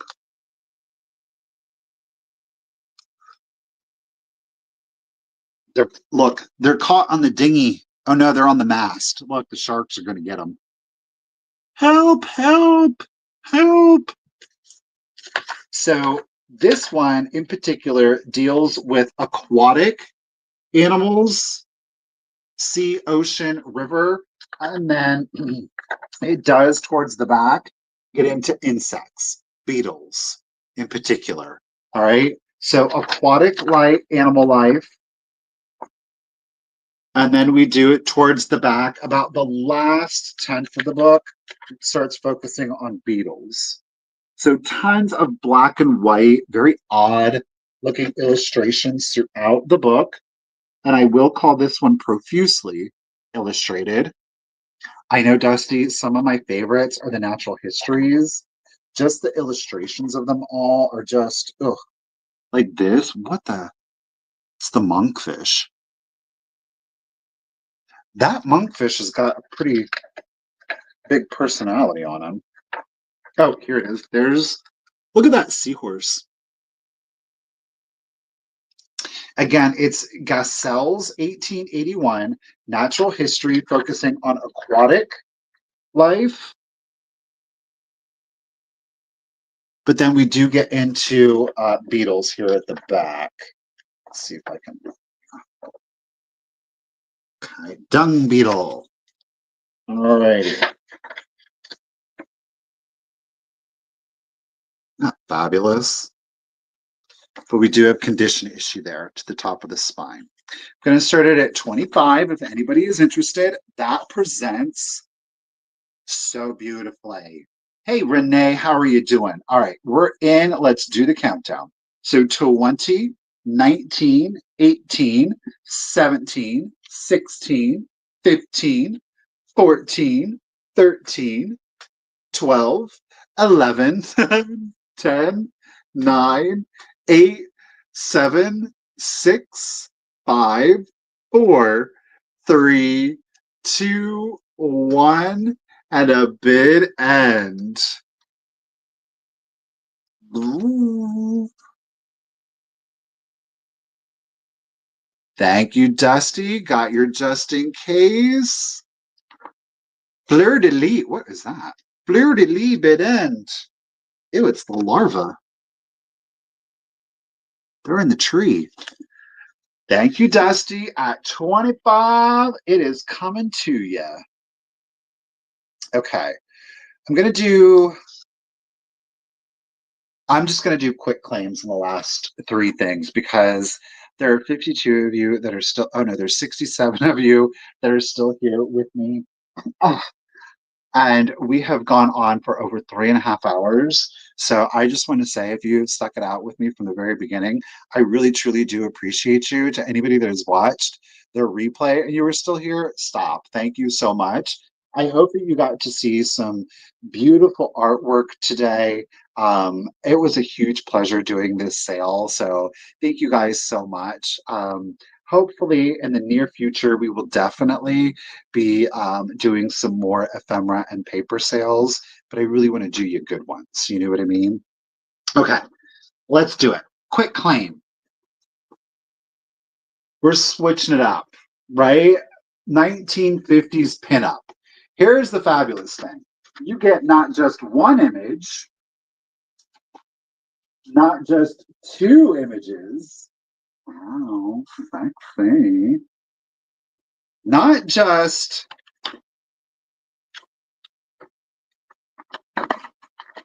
three images.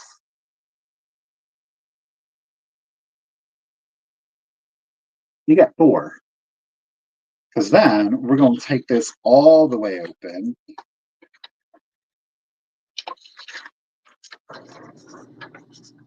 Can you see her? Ooh, no, barely. Va, va, va, voom. So you got 1, 2, 3, and 4. And it says, if I couldn't, let me see here. My dreams are getting better and better. This is what the print says down there. Now, there is some spacing here that you're seeing, but overall, pretty good condition. So we've got our centerfold poster, provocative. We've got our half size, quarter size, and 20th. It does look like somebody had this tacked up at one time with poster tack. So she will be they will be $8 quick claim, centerfold or pinup posters, $8 quick claim. If anybody is interested, you just have to put in number 43. Number 43, and you will get the pinup poster. Okay, number 43. Is that what I said? Yeah, number 43. Okay. All righty. Oh, Baba Earp. Are you going to give that to Tom? Are you giving it to Tom? She said, no, I'm going to keep it. Tom. Tom. Thank you, Bobby. All right. This is really interesting. I don't know. It's incredibly specific. Okay, is this my last item? Oh no, we have this two more items. So, does anybody remember the movie Death on the Nile? Well, I've got a movie memorabilia. I've got a Death on the Nile lobby card. Okay, smaller one.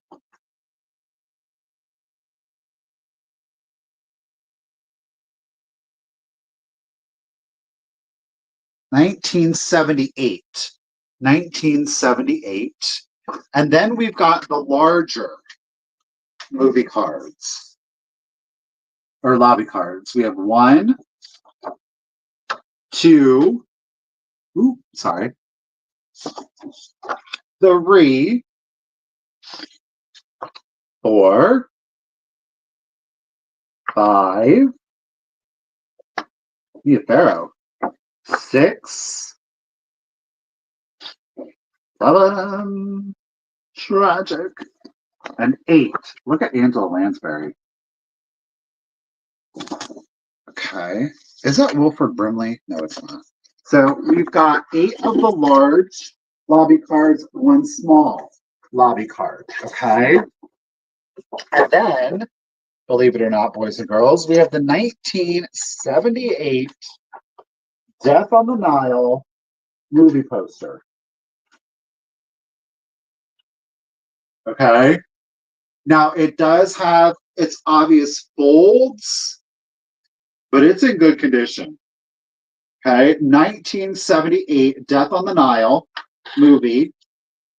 You got the movie poster, eight large lobby cards, and one small lobby card. So you're going to get the whole shebang. Okay. I know. Maggie Smith was fabulous. All right. You get the whole thing for $20. And I did do a little research, so it's a good deal. If you want to resell it, you can do that.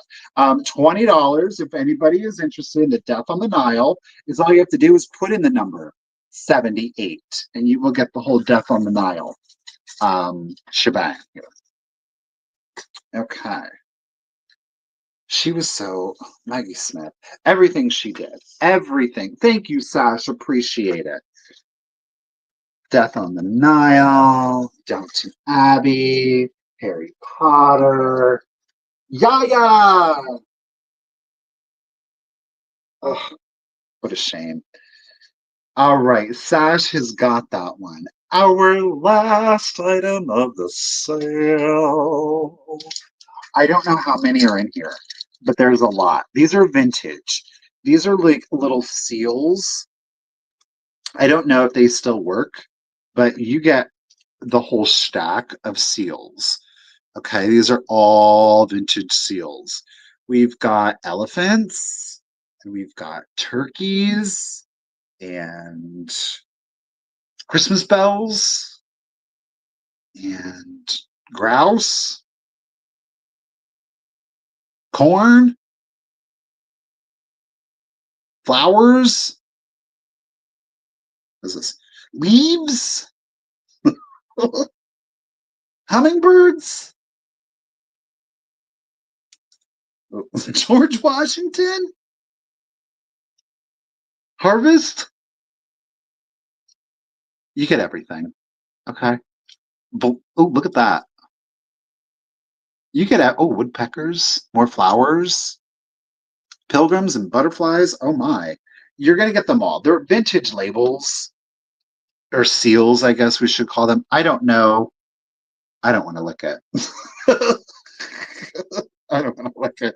I don't know that they're going to work like that. There's some pumpkins, of course. I know these are totally. I know for the teachers of it all. There's quite a few in here. Oh, whoa! Look at. Oh, check this one out. Meow. $10. It's going to get you all of the seals. Okay, you get the whole shebang. There's a lot. Okay, y'all. There's just tons of them in here, but you get the whole lot. $10. If anybody's interested, just put in the number 44. The number 44, and you will get all of the seals. Meow. Goodbye, Suzette. Thank you for being here. You made it through, lady. We all made it through. Oh, Sash girl is getting them. Thank you, ladies. Appreciate that. Let me get you in here. We made it. That was a long on sale. Thank you guys, ladies, gentlemen, everyone, for sticking with me throughout the course of the sale. I really do appreciate it. It was a fun sale. I really did have a lot of fun in showing the items today. So thank you guys so much. I'm glad to see that there were so many of you that enjoyed the ephemera, the books, the poetry, the artistry of it all. I really do hope that you had a good time, as good of a time in today's sale as I certainly did. I want to give a huge shout out to what? Okay, okay. Bisage. I want to give a huge shout out to Miss Ruthie B for definitely taking a lot of time out of her day today. Ruthie girl, thank you so much. I really do appreciate it. I want to give a shout out to our other moderators, to Miss Karen, Gillette, and to Miss Kim. Ladies, thank you individually and collectively. I really do appreciate it. And you do make having this sale that much easier. Thank you so much. Thank you to everybody, of course, that attended today's live sale. And certainly, of course, thank you for your purchases. That's how we pay the bills. No, my pleasure. My pleasure, Kim. Had a lot of fun. Again, to anybody that made a purchase today, I'm going to pack your stuff up. I'll get your invoice out to you tomorrow. I'm going to try to get them out again by 8 o'clock. That way, anybody who makes a payment tonight or first thing in the morning, I'll get your stuff out in the mail tomorrow morning. So I hope that you all have a great weekend. Try to stay warm out there if it's cold, or cool if it's hot, Kim, whatever. I definitely appreciate it. Misty and I will be back next Tuesday on Thrifter Junker Vintage Hunter at our usual time at 1 p.m. Eastern, and that is, of course, on Misty's channel. We are definitely looking forward to seeing you then. And again, I hope you all have a great weekend, and I will see you guys next week. Bye, everyone.